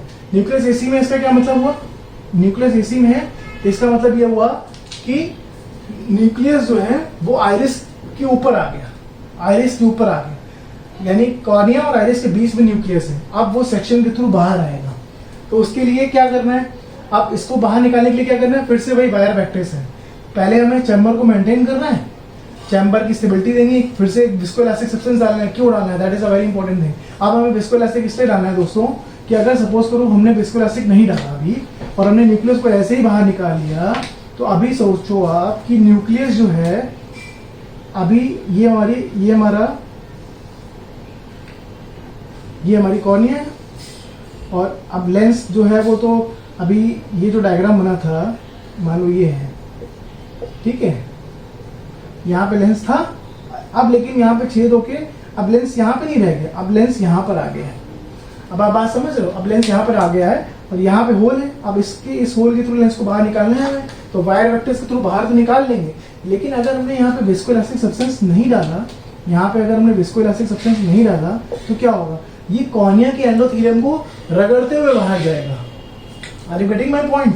जब कॉर्निया के एंडोथेलियम से रगड़ते हुए बाहर जाएगा, बिकॉज ये कॉर्निया है, ये कॉर्निया है आपकी, तो जब रगड़ते हुए बाहर जाएगा ना तो क्या होगा कि कॉर्निया के एंडोथेलियम सेल का लॉस होगा, और उस लॉस की वजह से आपको जो पोस्ट ऑपरेटिव जो रिजल्ट्स हैं, एक तो वो आपके सब नॉर्मल हो जाएंगे, जितना आप एक्सपेक्ट कर रहे थे उतना विजन पेशेंट को नहीं आएगा, कॉर्नियल डीमा हो जाएगा। तो इसलिए इस चीज से बचने के लिए हम क्या करते हैं, यहाँ पे विस्कोइलास्टिक सब्सटेंस डाल देते हैं।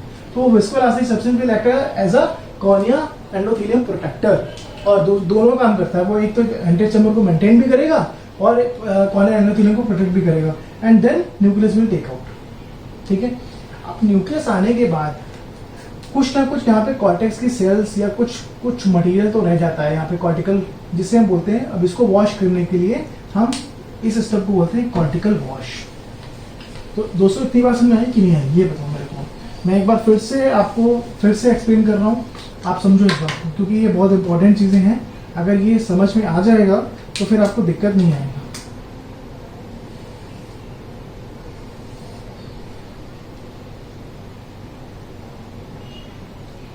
ये आपका कॉर्निया हो गया, ये आपका स्क्लेरा हो गया। ठीक है, ये आपका लेंस है, ये आपके जोनियल्स हैं, और यहाँ पे आपका ये आइरिस।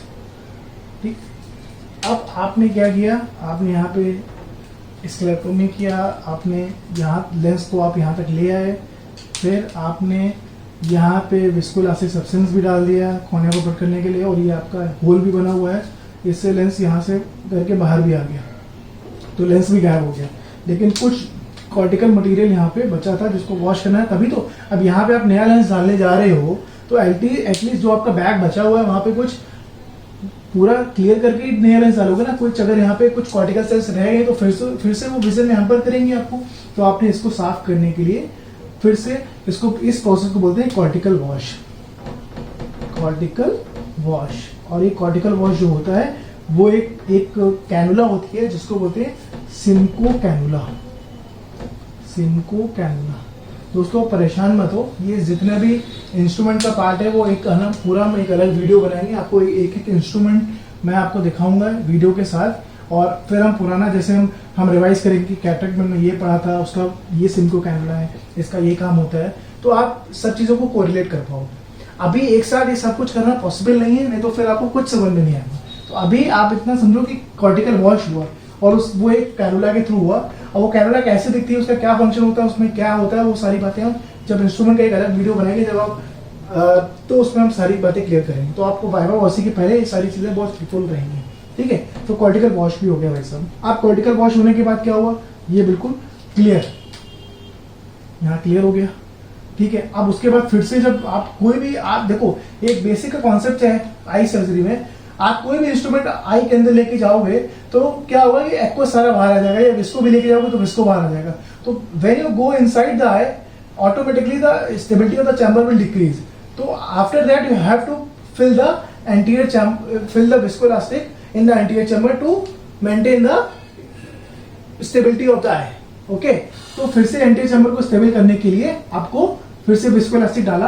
अब विस्कोइलास्टिक डालने के बाद अब क्या बचा, सब कुछ हो गया, न्यूक्लियस बाहर आ गया। अब क्या करना है, नया इंट्राओकुलर लेंस डालना है। तो now we will place the intraocular lens. अब इंट्राओकुलर लेंस भी पड़ गया। अब क्या करोगे, अब इसको मैं 3 डायमेंशन में देखूंगा। अगर मान लो इतना पार्ट आप छोड़ दो, अब इसको मैं फिर से 2 डायमेंशन में कर रहा हूं। अब लेंस पड़ गया। अब लेंस पड़ गया तो सपोज करो ये आपका आई था, यहाँ पे आपका ऐसे लेंस दिख रहा है, लेंस पड़ गया आपका, ये नया लेंस आ गया, लेंस पड़ गया। लेकिन यहाँ पे आपका सेक्शन तो अभी बना हुआ है ना भाई लोगों में से, तो इस सेक्शन को लेंस पड़ गया, सब कुछ हो गया। फिर उसके बाद आपने विस्को डाला था तो विस्को वॉश कर दिया। उसके बाद आपने फिर से यहाँ पे अनइंटरप्टेड 10 O नाइलॉन सुचे लगा दी, से इस चीज को क्लोज कर दिया। ठीक है, ये क्लोज हो गया। उसके बाद ऊपर की जो कंजक्टिवा है फिर से वेटफील्ड कॉर्टरी से कंजक्टिवल क्लोजर कर दिया, और फिर से आपने एंटीबायोटिक जेंटामाइसिन और स्टेरॉइड डेक्सामेथासोन का इंजेक्शन लगा दिया, जिससे कि पेशेंट को इंस्टेंट रिलीफ हो जाए। क्लियर है, तो ये कन्वेंशनल ईसीसी हुआ। ठीक है, अब नेक्स्ट बात करते हैं हम SICS की।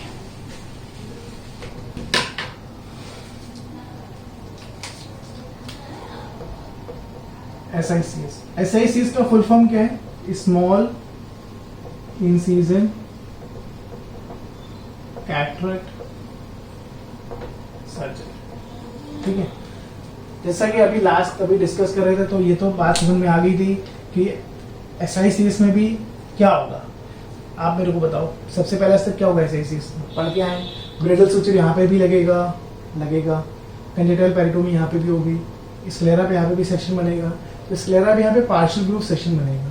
अब उसके बाद यहाँ पे ट्राइक्लिनर सेक्शन बनता था, तो वो कैसा है, वो आप उसको समझाने के लिए मैं आपको कुछ, चलो पहले तो स्टेप्स फिर से लिख देते हैं।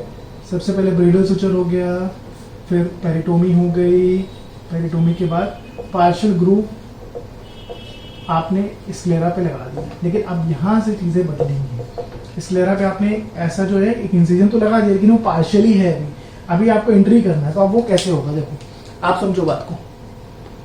वो ऐसे होगा कि सपोज करो ये आपकी बुक है, ठीक है। अब आपने क्या किया कि आपको अगर मान लो आपने ये सेक्शन ऐसे काटा सपोज करो, तो आपने पूरा डीप का इंसिजन लगाओगे, तो ये सेक्शन में आप अदर साइड में आपको यहाँ पे वो पेन, सपोज करो आपने ब्लेड का, अगर ब्लेड ऐसे लगाया तो आपको ब्लेड यहाँ पे दिखना चालू हो जाएगा, बिकॉज ये पूरा आपने इंसिजन लगा रहे हो। तो अभी तक ईसीसी में जो कन्वेंशनल वाला पढ़ गया, जो आईसीसी पढ़ गया, उसमें हम ऐसे ही कर रहे हैं कि हम इंसिजन ऐसे लगा रहे हैं, पूरा ऐसे लगा रहे हैं और यहाँ से पूरा डीप इंसिजन कर दे रहे हैं, ठीक है। लेकिन यहाँ पे ऐसा इंसिजन नहीं लगा रहे हैं, यहाँ पे क्या कर रहे हैं, इंसिजन तो यहाँ पे लगा रहे हैं ऐसे पार्शियल, तो आप पार्शियल इंसिजन लगा रहे हैं, तो आप सपोज करो कि इतनी इसकी पार्शियल ग्रुप ऐसे गए, और पार्शियल इंसिजन लगाने के बाद आपका एक इंस्ट्रूमेंट होता है, इसे बोलते हैं क्रीसेंट, और वो क्रीसेंट आपका ऐसे अंदर गया, ऐसे गया, ऐसे गया, ऐसे गया। अब यहाँ पे कहीं पे कॉर्निया भी होगी, क्योंकि अगर ये आपकी स्क्लेरा है, इतना पार्ट कॉर्निया है, तो यहाँ पे आपने इंसिजन लगाया, स्क्लेरा के अंदर गए और कॉर्निया को क्रॉस कर दिया, कॉर्निया के अंदर चले गए, और कॉर्निया के अंदर जाके फिर आपने अपना एक दूसरा इंस्ट्रूमेंट होता है जिसे बोलते हैं केराटोम, और उसके बाद फिर आपने एंट्री करा। तो अल्टीमेटली आपने इंसिजन तो यहाँ लगाया था, लेकिन आपकी एंट्री आगे हो रही है। तो इतना पूरा एक 3 डायमेंशन में अगर आप इमेजिन कर पाओ, तो एक पूरा वेज शेप स्ट्रक्चर बन रहा है। अगर उसको हम 2 डायमेंशन में यहाँ बनाना चाहें, तो हम ऐसा कुछ बनाएंगे कि आपने इंसिजन यहाँ पे लगाया, फिर आपने ऐसे आगे बढ़ते चले गए और कॉर्निया में आके यहाँ तक कॉर्निया में आ गए, और उसके बाद आपने कॉर्निया इंटरलेमनर कॉर्निया में जाके एंटर किया, तो ये पूरा एक वेज शेप स्ट्रक्चर बन जाता है, वेज शेप स्ट्रक्चर जिसे बोलते हैं टनल। और ये दोस्तों सेल्फ सीलिंग होती है, ये सेल्फ सीलिंग है। इसकी यही खास बात है कि ये टनल जो है वो सेल्फ सीलिंग। अभी तक आईसीसी में हम क्या कर रहे थे, वहाँ टनल नहीं बनाते, वहाँ डायरेक्टली एंटर कर रहे थे। आईसीसी में ईसीसी कन्वेंशन में डायरेक्टली एंटर कर रहे थे, वहाँ सोचा लगा रहे थे, लेकिन यहाँ पे हम क्या कर रहे हैं, यहाँ पे हम टनल बना रहे हैं। ये बात समझ आ रही है।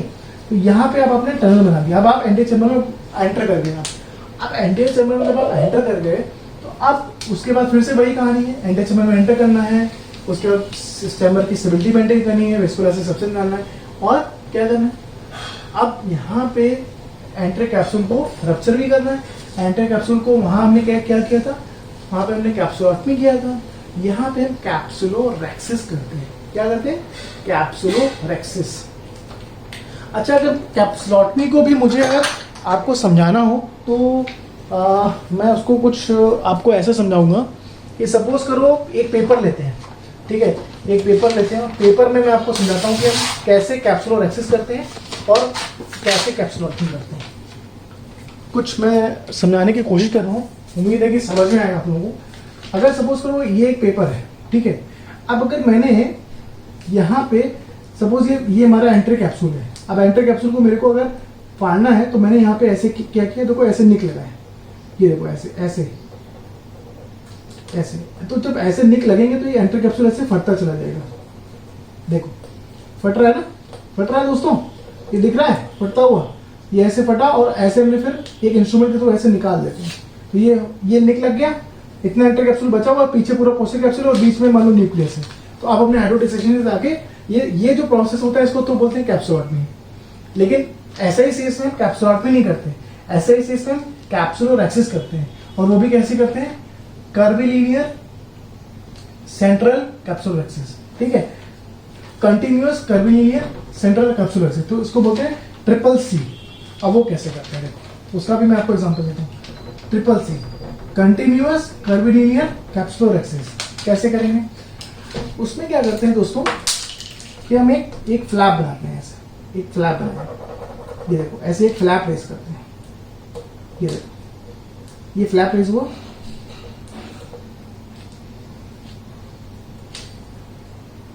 ये देखो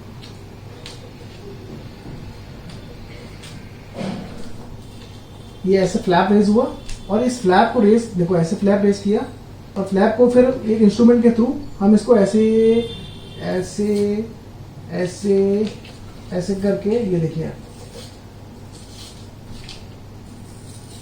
ऐसे, ये इस तरह से पूरा हमने एक इंसिडेंट लगा दिया। ये क्या हुआ, ये गोल नहीं बना है, लेकिन जनरली हम कोशिश करते हैं कि पूरा गोल बने, तो इसको बोलते हैं कंटिन्यूअस। कंटिन्यूअस क्यों बोला, कि यहाँ पे पूरा कंटिन्यूएशन मेंटेन रहा, कंटिन्यूअस कर्वीलिनियर पूरा एक सेंट्रीफ्यूगल फोर्स के, जैसे कि आपने अगर थोड़ी बहुत फिजिक्स पढ़ी हो, जैसे 12th में हम अपन फिजिक्स पढ़ते थे, तो बेसिकली हम क्या कर रहे हैं यहाँ पे, ये अगर एक कैप्सूल है तो हमने एक फ्लैप उठाया और एक टेंजेंशियल फोर्स लगा रहे हैं, तो ये कर्वीलिनियर हो गया। और एक कैप्सुलर एक्सिस, यानी कि कैप्सुलर एक्सिस मतलब एक छेद कर दिया हमने कैप्सूल में, तो इसको बोलते हैं triple C, curvilinear, continuous curvilinear capsular axis. तो अब ये क्या हुआ, यहाँ पे आपका ये मान लो कैप्सूल था, तो इतना छेद हो गया, अब इतना छेद हो गया, ये जो पार्ट दिख रहा है वो आपका एंटर कैप्सूल का पार्ट, और इसके पीछे न्यूक्लियस है, ठीक है। और फिर से वही है, इसके पीछे न्यूक्लियस है, पेरिफेरी में कॉर्टेक्स है, बीच में न्यूक्लियस है। यहाँ पे भी आपको हाइड्रोडिसेक्शन करना है, तो हाइड्रोडिसेक्शन करोगे तो क्या होगा, न्यूक्लियस फिर से पॉप आउट होगा, न्यूक्लियस पॉप आउट होगा, फिर से जो डायलर इंस्ट्रूमेंट मैंने आपको बोला था, वो जैसे सपोज करो ये था न्यूक्लियस, ये आपका रेक्सिस हो गया, और यहाँ पे ये आपका कॉर्टेक्स था, ये आपका न्यूक्लियस था कि नहीं था, ये न्यूक्लियस हो गया।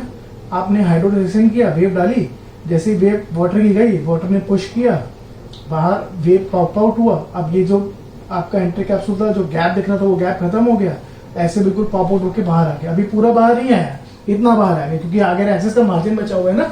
उसके बाद आप एक इंस्ट्रूमेंट लेके गए और उसको जाके आपने बाहर निकाल लिया।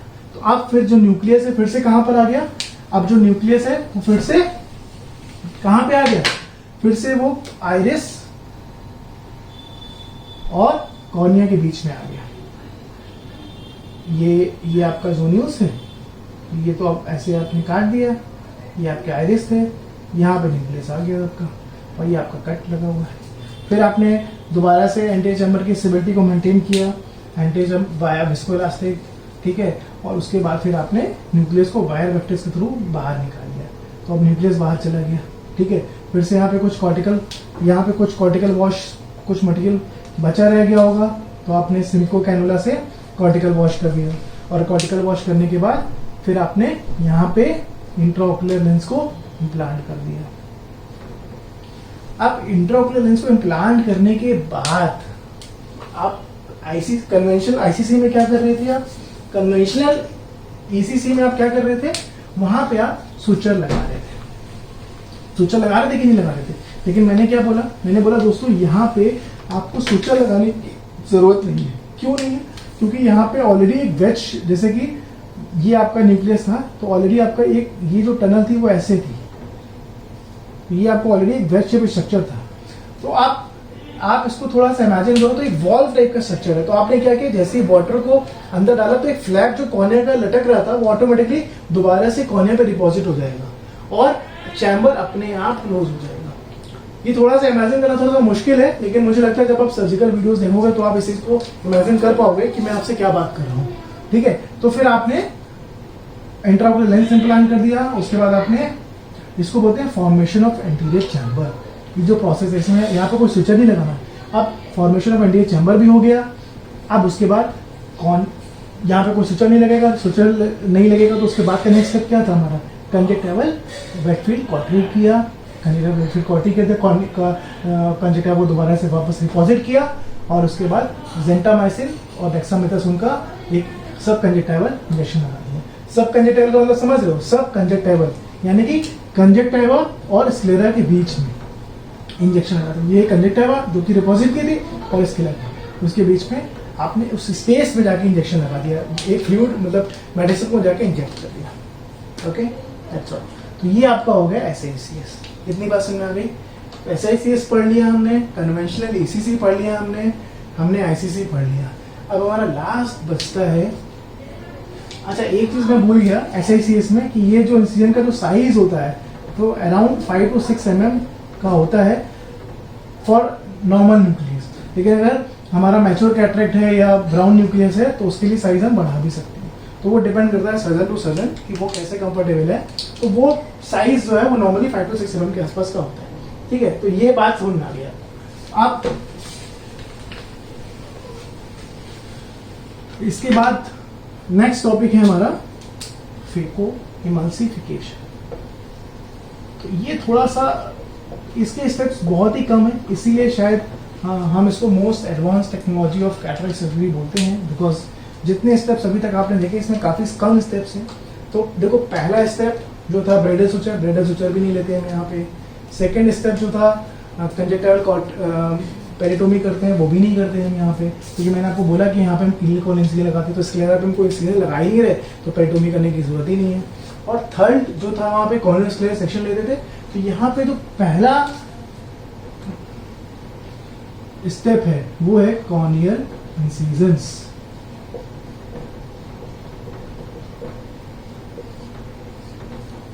अब ये थोड़ा सा इंपॉर्टेंट है कि यहाँ पे कॉर्निया में इंसिजन हम कहाँ लेते हैं। जैसे सपोज करो दोस्तों ये हमारी कॉर्निया है, ठीक है, ये हमारा बीच में प्यूपिल है। तो फेको जो है वो phaco emulsification like it's like a tube, it's like एक ट्यूब होता है, एक ट्यूबलेस स्ट्रक्चर, एक होल्डिंग स्ट्रक्चर है जो आँख के अंदर जाता है एंटी चैम्बर में, और वहाँ पे न्यूक्लियस को इमल्सिफाई करता है वाया अल्ट्रासोनिक एनर्जीज, और देन इमल्सिफिकेशन होके वो न्यूक्लियस ऑलरेडी उस प्रोब के थ्रू सक हो जाता है। ठीक है, तो अब इसके लिए हमें कहीं ना कहीं आई को होल्ड भी करना होगा। ठीक है, तो इसमें बेसिकली हम लोग जो फेको करते हैं उसमें हम लोग मिनिमम टू प्लेसेस पे कॉर्निया को इंसिजन लगाते हैं। तो एक होता है हमारा मेन पोर्ट, जैसे हम जनरली जो लोग सुपीरियर होते हैं या टेम्पोरल होते हैं तो उसके अकॉर्डिंगली वो एक इंसिजन यहाँ पे लगाते हैं, एक इंसिजन वो साइड पोर्ट इंसिजन बोलते हैं। साइड पोर्ट में हम 2 इंसिजन लगाते हैं। तो कुछ सर्जन होते हैं जो केवल 2 इंसिजन पे सर्जरी करते हैं, कुछ सर्जन होते हैं जो केवल 3 इंसिजन पे सर्जरी करते हैं। तो depending upon the surgeon to surgeon. लेकिन इस इंसिजन की जो लेंथ होती है बेटा वो 2.8 mm के आसपास होती है, और ये जो साइड पोर्ट इंसिजन होता है वो अपना 1 mm के आसपास होता है, कि ये अपना 1 mm यहाँ पर भी होता है। तो इसीलिए यहाँ पे सबसे इंपॉर्टेंट चीज़ क्या है कि जो इंसिजन है साइज है वो कितना रिड्यूस हो गया। वहाँ पे हम 5 to 6 mm इंसिजन लगा रहे थे, वहाँ तो हम 10 to 12 mm इंसिजन लगा रहे थे। यहाँ पे जो इंसिजन का साइज है वो 2.8 है, और जो एडवांस फेको है उसमें तो ये साइज और डिक्रीज हो गया है, वो 1.8 का भी हो गया है, 1.2 का भी हो गया है। वो भी अभी हम आगे बातें करेंगे, लेकिन अभी आप बात समझो कि अभी हो गया है। तो अभी यहाँ पे हमने 1.8 mm का इंसिजन लगा दिया। ठीक है, अब 1.8 mm के बाद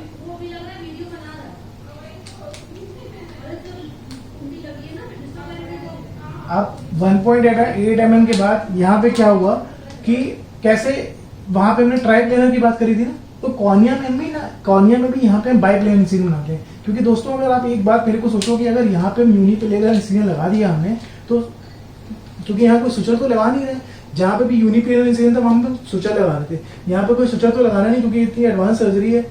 तो इसको कम से कम बाइप्लेन तो करना होगा ना, अदरवाइज वो वॉल परफेक्ट आएगा ही नहीं, वो हमारा क्लोज ही नहीं होगा। तो वो कैसे होता है वो आप समझो यहाँ पे क्या हो रहा है, उसको मैं आपको क्रॉस सेक्शन में समझाता हूँ कैसे वो बाइप्लेन इंसिजन बनता है। तो ये आपका कॉर्निया है, ठीक है, ये आपका लेंस हो गया, ये जोन्यूल्स हो गए आपके, यहाँ पे आपका आइरिस आ गया, ठीक है, और ये आपकी इतना पार्ट जो है वो आपका कॉर्निया है। ठीक है, और मैंने आपको क्या बोला, मैंने आपको बोला कि कॉर्निया में इंसिजन लगाना है। तो अब जैसे कॉर्निया में इतने लैमेले होंगे, कॉर्निया में भी इतने लेयर्स ऑफ हैं, पता है ना कॉर्निया में 5 लेयर होती हैं। तो अब आपने क्या किया, एक छोटा सा पहले आपने मान लो सेंट्रल में इंसिजन लगाया, तो आपने एक कॉर्निया में ऐसे ग्रूव बनाया, ऐसा छोटा सा ग्रूव बना के फिर आप थोड़ा सा इधर आगे करें ऐसे, और फिर ऐसे इंसिजन लगाया। अगर आप डायरेक्टली ऐसे इंसिजन लगा दोगे तो इसको आपको क्लोज करना पड़ेगा, क्योंकि डायरेक्टली आप ऐसे इंसिजन लगाया तो एंटी चैम्बर में आ गया, तो आपको उसको क्लोज करना पड़ेगा। But you don't want to close it ना, because you don't want to suture. तो आपने क्या किया, go inside like this, then make a groove like this, नहीं। तो यहाँ पे क्या हुआ, ये जो फ्लैप हुआ ना, ये वॉल्व की तरह काम कर रहा है। तो when you push the water inside the eye, automatically that flap will go up। तो तो फ्लैप जो है वो आपका ऊपर जाएगा और अपने आप उस चैम्बर उस जो आपने होल बनाया है वो उसको क्लोज कर देगा। तो सेम प्रोसीजर हम साइड पोर्ट वाली एंट्रीज में भी करते हैं, जो हमने बात किया, एक ये हुआ, एक ये हुआ, एक ये हुआ, और इसके थ्रू हमने 3 कॉर्निया में होल कर दिए। तो ये होल जो है वो अलग अलग है, ये अपना 2.8 का है, 1 का है, 1 का। इतनी बात समझ में आ गई। अब इसके बाद कॉर्निया में होल हो गया, तो अल्टीमेटली हमने एंटी चैम्बर में एंट्री कर दिया। तो ऐसे ही हमने, अब आपको एक बात, अगर मैं इसको थोड़ा सा और सिंप्लीफाई करूं तो आप समझो कि बेसिकली कैटरेक्ट सर्जरी में बेसिक स्टेप्स क्या है। सबसे पहले आपको किसी तरह एंटी चैम्बर में एंट्री करना है। अब उसके पहले आप एंटी चैम्बर में या तो वाया स्क्लेरा एंटर करो या वाया कॉर्निया एंटर करो। पेरिटोमी अगर वाया स्क्लेरा एंटर कर रहे हो तो आपको कंजक्टिवा काटनी पड़ेगी, अगर वाया कॉर्निया एंटर कर रहे हो तो कंजक्टिवा नहीं काटनी पड़ेगी, सिंपल है। अब आपने जब एंटी चैम्बर में एंटर कर लिया तो अब आपको न्यूक्लियस का मैनेजमेंट करना है। न्यूक्लियस का मैनेजमेंट क्या करना है? न्यूक्लियस को बाहर निकालना है। अगर आप आईसीसी कर रहे हो तो आपने न्यूक्लियस को कैप्सूल के साथ बाहर निकाल लिया, और अगर आप ईसीसी कर रहे हो तो आपको वहां पे केवल न्यूक्लियस और उसके कॉर्टेक्स को बाहर निकालना है। आपको बैग को वहीं छोड़ना है और उसके ऊपर आपको उसी बैग के ऊपर पोस्टियर कैप्सूल के ऊपर आपको लेंस इम्प्लांट करना है। क्लियर कट बात है। तो आपने कन्वेंशनल ईसीसी में क्या किया, कैन ओपनर में आपने वहां पे कैप्सूलॉटमी करी, कैप्सूलॉटमी करके आपने कैप्सूल में निक लगाया, हाइड्रोडिसेक्शन किया, और हाइड्रोडिसेक्शन करके आपने वहां पे न्यूक्लियस को फिर बाहर निकाला। न्यूक्लियस को बाहर निकाल के फिर आपने नया लेंस डाल के उसको क्लोज करके चले आए कन्वेंशनल ईसीसी में। एसआईसीएस में क्या किया? एसआईसीएस में भी आपने यही किया, एंटी चैम्बर में एंटर कर गए थे, हाइड्रोडिसेक्शन किया, न्यूक्लियस को बाहर निकाला, फिर डायलर एक इंस्ट्रूमेंट होता है जिसके थ्रू आपने एंटी चैम्बर में उसको न्यूक्लियस को लेके आए, और वायर वेक्टर्स के थ्रू आपने बाहर निकाले। वायर वेक्टर्स मैंने आपको दिखाया भी कैसा होता है। अब फेको में क्या करते हैं? फेको में भी भाई एंटर कैप्सूल तो कैप्सूलर एक्सेस तो करनी पड़ेगी। तो फेको में भी CCC यानी कि कंटिन्यूअस कर्वीलिनियर कैप्सूल एक्सेस तो करनी ही पड़ेगी, तो वो यहाँ पे करते हैं, तो वो आपने यहाँ पे करते हैं। अब यहाँ पे क्या होता है, यहाँ पे दोस्तों हम हाइड्रो डिसेक्शन नहीं करते हैं, यहाँ पे हम हाइड्रो डिलिनिएशन करते हैं, या बल्कि यूं कहिए हाइड्रो डिसेक्शन और हाइड्रो डिलिनिएशन दोनों ही करते हैं। अब क्वेश्चन ये होता है कि हाइड्रो डिलिनिएशन क्या होता है। तो हाइड्रो डिलिनिएशन जो होता है वो होता है, आप हाइड्रो डिसेक्शन में क्या हो रहा था आप मेरे को बताओ। हाइड्रो डिसेक्शन में जो हम वाटर वेव डाल रहे थे वो कैप्सूल और कॉर्टेक्स के बीच डाल रहे थे कि नहीं डाल रहे थे। बट हाइड्रो डिलिनिएशन में जो वाटर वेव पड़ती है, अब आपने कैप्सूल को यहाँ से हटाई दिया होगा, तो जो वाटर वेव जो पड़ती है वो पड़ती है कॉर्टेक्स और न्यूक्लियस के बीच में। कॉर्टेक्स और न्यूक्लियस के बीच में एक वाटर वेव इंसर्ट करते हैं। उससे क्या होता है, अब जिन दो प्लेन के बीच में वाटर वेव जाएगी वो दोनों प्लेन अलग अलग हो जाएंगे कि नहीं हो जाएंगे। तो यहाँ पे क्या होता है कि कॉर्टेक्स जो है, कॉर्टेक्स से न्यूक्लियस अलग हो जाता है और न्यूक्लियस थोड़ा सा पॉप आउट हो जाता है। न्यूक्लियस पॉप आउट होता है, यहाँ पे कॉर्टेक्स पॉप आउट नहीं होता, कॉर्टेक्स पीछे रहता है। अब उसका भी रीजन मैं बताऊंगा कि क्यों फेको में हम हाइड्रो डिलिनिएशन करते हैं। वो इसलिए करते हैं कि जब हम किसी प्रोब के थ्रू न्यूक्लियस को इमल्सिफाई कर रहे होंगे, तो अगर हमारे पास कॉर्टेक्स नहीं होगा तो directly we can puncture the posterior capsule. But यहाँ पे जब हम सपोज करो ये हमारी फेको प्रोब है, ये हमारी फेको प्रोब है, और यहाँ से हम फेको कर रहे हैं, तो जो कॉर्टेक्स का हमारे पास पीछे सपोर्ट रहता है, तो कॉर्टेक्स का सपोर्ट रहने की वजह से हम कभी भी पोस्टीरियर कैप्सूल को रप्चर नहीं कर पाते, क्योंकि once the posterior capsule will rupture, पीछे पोस्टीरियर कैप्सूल के पीछे क्या है, विट्रियस है, विट्रियस विल कम अप और पूरी सर्जरी का बैंड बच जाएगा। आप समझ रहे हो बात को। तो सबसे बड़ा जो नाइटमेयर होता है आई सर्जन्स के लिए वो यही होता है कि हमें anyhow we have to keep the posterior capsule intact. अगर जरा सा भी रप्चर हुआ तो फिर हमारे लिए प्रॉब्लम खड़ी जाती है। तो इसलिए फेको में हम हाइड्रो डिलिनिएशन करते हैं। बात समझ में आ रही है। अब हाइड्रो डिलिनिएशन किया, फेको प्रोब लेके गए, फेको प्रोब जो होती है उसमें 40,000 पर सेकंड की फ्रीक्वेंसी से वो प्रोब आगे पीछे जाता है, अल्ट्रासोनिक एनर्जी प्रोड्यूस करता है, और इस पूरे न्यूक्लियस को इस तरह से उसने इमल्सिफाई कर दिया। ठीक है। अब यहाँ पे क्या है, कॉर्टेक्स भी बच गया, इतना कॉर्टेक्स भी इस तरह से बचा हुआ है। अभी यहाँ पे पूरा का पूरा क्या है, आपका जो पोस्टीरियर कैप्सूल है वो पूरा इंटैक्ट है। अब यहाँ पे कॉर्टेक्स एस्पिरेशन बहुत इंपॉर्टेंट होता है। SICS में ECC में तो कॉर्टेक्स एस्पिरेशन इतना इंपॉर्टेंट नहीं होता, बिकॉज अगर आप अच्छा SICS कर रहे हो तो आप सारा का सारा कॉर्टेक्स ऑलरेडी पहले निकाल चुके होते हैं, तो कुछ रेमिनेंट्स ऑफ कॉर्टेक्स बचते हैं जिनको आप कॉर्टिकल वॉश के थ्रू निकालते हो। लेकिन फेको में तो पूरा का पूरा cortex, whole cortex will is just situated above the poster capsule, तो उसको आपको मेटिकुलसली वॉश करना होता है। तो नेक्स्ट स्टेप हमारा होता है कॉर्टेक्स रिमूवल।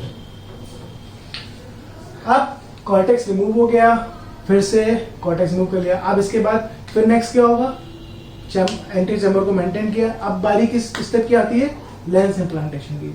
तो अब हमें लेंस आना है। अब इंपॉर्टेंट चीज आती है कि लेंस के जो टाइप्स हैं, वो लेंस के टाइप्स अभी मैं आपको एक थोड़ा सा ब्रीफ में ओवरव्यू दे रहा हूँ कि लेंस के टाइप्स क्या क्या होते हैं, क्योंकि अभी तक हमने इतने सारे आईएस की बात करी। तो इंट्राओकुलर लेंसेज के जो टाइप्स होते हैं वो एक होता है हार्ड, जिसको हम रिजिड भी बोलते हैं, और एक होता है सॉफ्ट लेंस। सॉफ्ट यानी कि फोल्डेबल लेंसेज भी बोलते हैं, ठीक है। अब इसकी खास बात क्या है, देखो जो हार्ड और रिजिड होते हैं ना, उनका जो डायमीटर होता है, ऑप्टिकल डायमीटर होता है। अच्छा, लेंस के दो पार्ट होते हैं, एक लेंस का एक पार्ट होता है जिसे हम बोलते हैं ऑप्टिक्स, और ये जो लेंस का पार्ट होता है इसे बोलते हैं हैप्टिक्स। ये हैप्टिक्स होते हैं। तो जो लेंस का जो डायमीटर जनरली होता है, ऑप्टिकल डायमीटर, वो अराउंड 6 mm के आसपास होता है रिजिड में।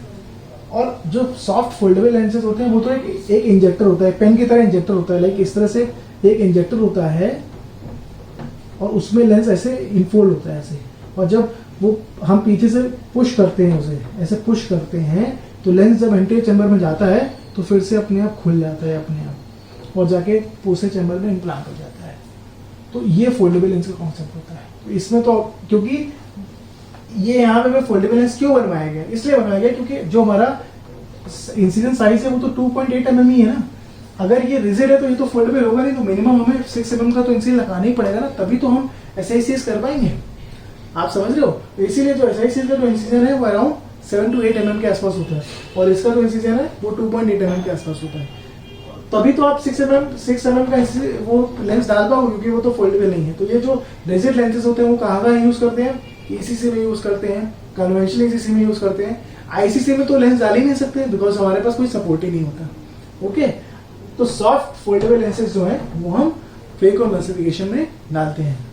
किस पर डालते हैं, 2.8 mm पोर्ट के थ्रू डालते हैं। अब एक चीज आती है, इसके बाद नेक्स्ट क्या करोगे, लेंस पड़ गया। लेंस पड़ने के बाद क्या किया आपने, अंदर विस्को होगा, थोड़ा सा विस्कोइलास्टिक सब्सटेंस होगा, वो विस्कोइलास्टिक सब्सटेंस आपने वॉश कर दिया।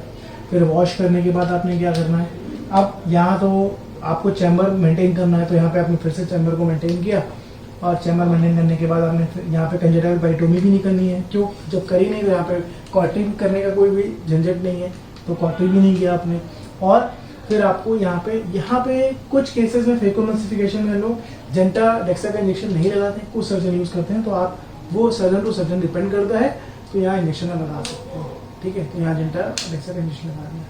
तो ये आप अभी तक हमने सारी सर्जरीज खत्म करी हैं, जिसमें हमने फेको भी पढ़ लिया, SICS भी पढ़ लिया, कन्वेंशनल ECC भी पढ़ लिया, ICC भी पढ़ लिया। मुझे लगता है कि आपको अच्छी तरह से समझ में आया होगा। अभी हम एक बार फिर से एक चार्ट के थ्रू फिर से एक बार रिवाइज करते हैं।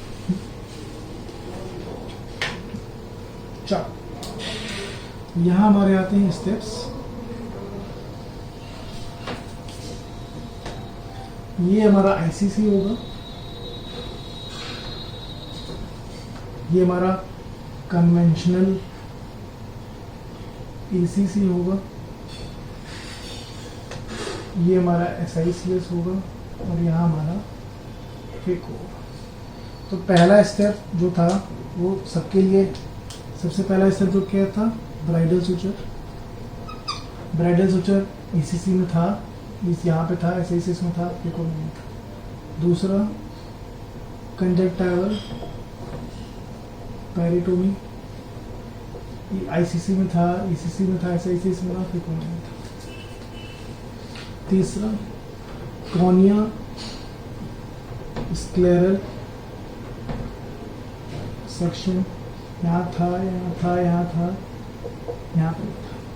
चौथा क्लियर कॉर्नियल सेक्शन, यहाँ नहीं था, यहाँ नहीं था, यहाँ नहीं था, यहाँ था। 5 अब यहाँ तक कहाँ तक आ गया, क्लेकोलिन सेक्शन तक आ गया, यानी कि एंटीचैम्बर में एंटर कर गया। अब एंटीचैम्बर में एंटर करने के बाद फिर क्या था, कैप्सुलोटमी। कैप्सुलोटमी कैप्सुलोटमी यहाँ था या नहीं था, यहाँ पे भी कैप्सुलोटमी नहीं था ना, यहाँ तो हम कैप्सूल के साथ इंटाइट कैप्सूल ही निकाल लें, तो यहाँ पे कैप्सुलोटमी नहीं था, यहाँ पे कैप्सुलोटमी था, यहाँ पे भी नहीं होगा, यहाँ पे भी नहीं होगा। फिर छठा कैप्सुलोरेक्सिस, यानी कि ट्रिपल सी, यहाँ पे कोई सवाल ही पैदा नहीं होता, यहाँ पे भी नहीं था, यहाँ पे था, यहाँ पे था, ठीक है। फिर 7वां हाइड्रो। अब हाइड्रो डिसेक्शन, यहाँ पे तो कोई पॉइंट ही नहीं है, यहाँ पे हाइड्रो डिसेक्शन था, यहाँ पे था, यहाँ नहीं था। 8वां पॉइंट हाइड्रो डेलिनेशन, यहाँ पे तो कोई पॉइंट ही नहीं है, यहाँ पे भी कोई पॉइंट नहीं है, यहाँ पे भी कोई पॉइंट नहीं, यहाँ, ठीक है। फिर हाइड्रो डेलिनेशन के बाद फिर हम ऊपर से हटा रहे हैं, हम ऊपर से स्टेप हटा रहे हैं, ठीक है। हाइड्रो डेलिनेशन के बाद क्या होगा, कॉर्टिकल वॉश होगा कि नहीं होगा, कॉर्टिकल वॉश।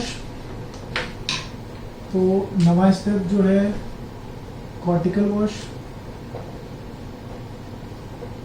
यहाँ तो कोई पॉइंट ही नहीं है, यहाँ पे है, यहाँ पे है, यहाँ कॉर्टिकल वॉश है, ठीक है। फिर कॉर्टिकल वॉश के बाद 10th rigid IOL implantation, rigid IOL, यहाँ तो कोई पॉइंट ही नहीं है, यहाँ पे है, यहाँ पे है, यहाँ पे नहीं है। फिर 10th के बाद 11th फोल्डेबल आईओएल इम्प्लांटेशन, यहाँ पे भी कोई पॉइंट नहीं है, यहाँ पे भी कोई पॉइंट नहीं है, यहाँ पे भी कोई पॉइंट नहीं है, ठीक है। फिर अब फोल्डेबल आईओएल इम्प्लांटेशन के बाद और क्या बचता है, अब उसके बाद और क्या बचता है बताओ, फोल्डेबल आईओएल इम्प्लांटेशन के बाद और क्या बचता है, उसके बाद फिर आप सुचर लगा रहे हो। सुचर कौन से लगा रहे हो, नायलॉन के, कैसे, इंटरप्टेड लगा रहे हो, इंटरप्टेड 10, ठीक है। यहाँ पे लगा रहे हो, यहाँ पे भी लगा रहे हो, यहाँ पे नहीं लगा रहे, यहाँ पे लगा रहे, ठीक है। सुचर लगाने के बाद कंजक्टाइवल पेरिटोमी। अब कंजक्टाइवल पेरिटोमी कहाँ हो रही है, कंजक्टाइवल पेरिटोमी कहाँ हो रही है, यहाँ पे हो रही है, यहाँ पे हो रही है, यहाँ पे हो रही है, यहाँ पे नहीं हो रही, ठीक है। फिर 14th is antibiotic injection, plus minus, कुछ सर्जन लगाते हैं, कुछ सर्जन नहीं लगाते। Now I think this is all about the surgeries. I hope you will see the video and you will understand all the concept which I have discussed with you people. So अभी भी अगर कोई आपको doubt आता है या कोई दिक्कत आती है तो डेफिनेटली आप मेरे को मैसेज बॉक्स में जाके बता सकते हो। बट मेरा आपसे यही सजेशन रहेगा कि अभी ये सब देखने के बाद, ये सब पढ़ने के बाद आप एक बार जाके बुक पढ़ो, और बुक पढ़ने के बाद डेफिनेटली आप यूट्यूब में just type ICC, just type conventional ECC, just type SICS, just type FIFO and you will get lots of videos. मैं भी आपको लिंक शेयर कर दूंगा, आप वो वीडियोस देखो। तो जो चीज़ें मैं आपको बता रहा हूँ, हो सकता है कुछ अभी भी कुछ चीज़ें ऐसी हैं जो आपको ना समझ में आई हैं, तो वो डेफिनेटली आपको वो चीज़ें क्लियर होगा। और इसके बाद भी अगर कोई डाउट बचता है तो definitely you can message me and I will take the doubt classes and I will solve it, okay. तो नेक्स्ट स्टेप में फिर हम डिस्कस करेंगे आपसे कॉम्प्लिकेशंस, जो कि इटसेल्फ एक बड़ा टॉपिक है, लेकिन आप, मुझे लगता नहीं अगर आपने इतना समझ लिया है तो वो इतना भी कॉम्प्लिकेशन समझने में कोई दिक्कत आएगा।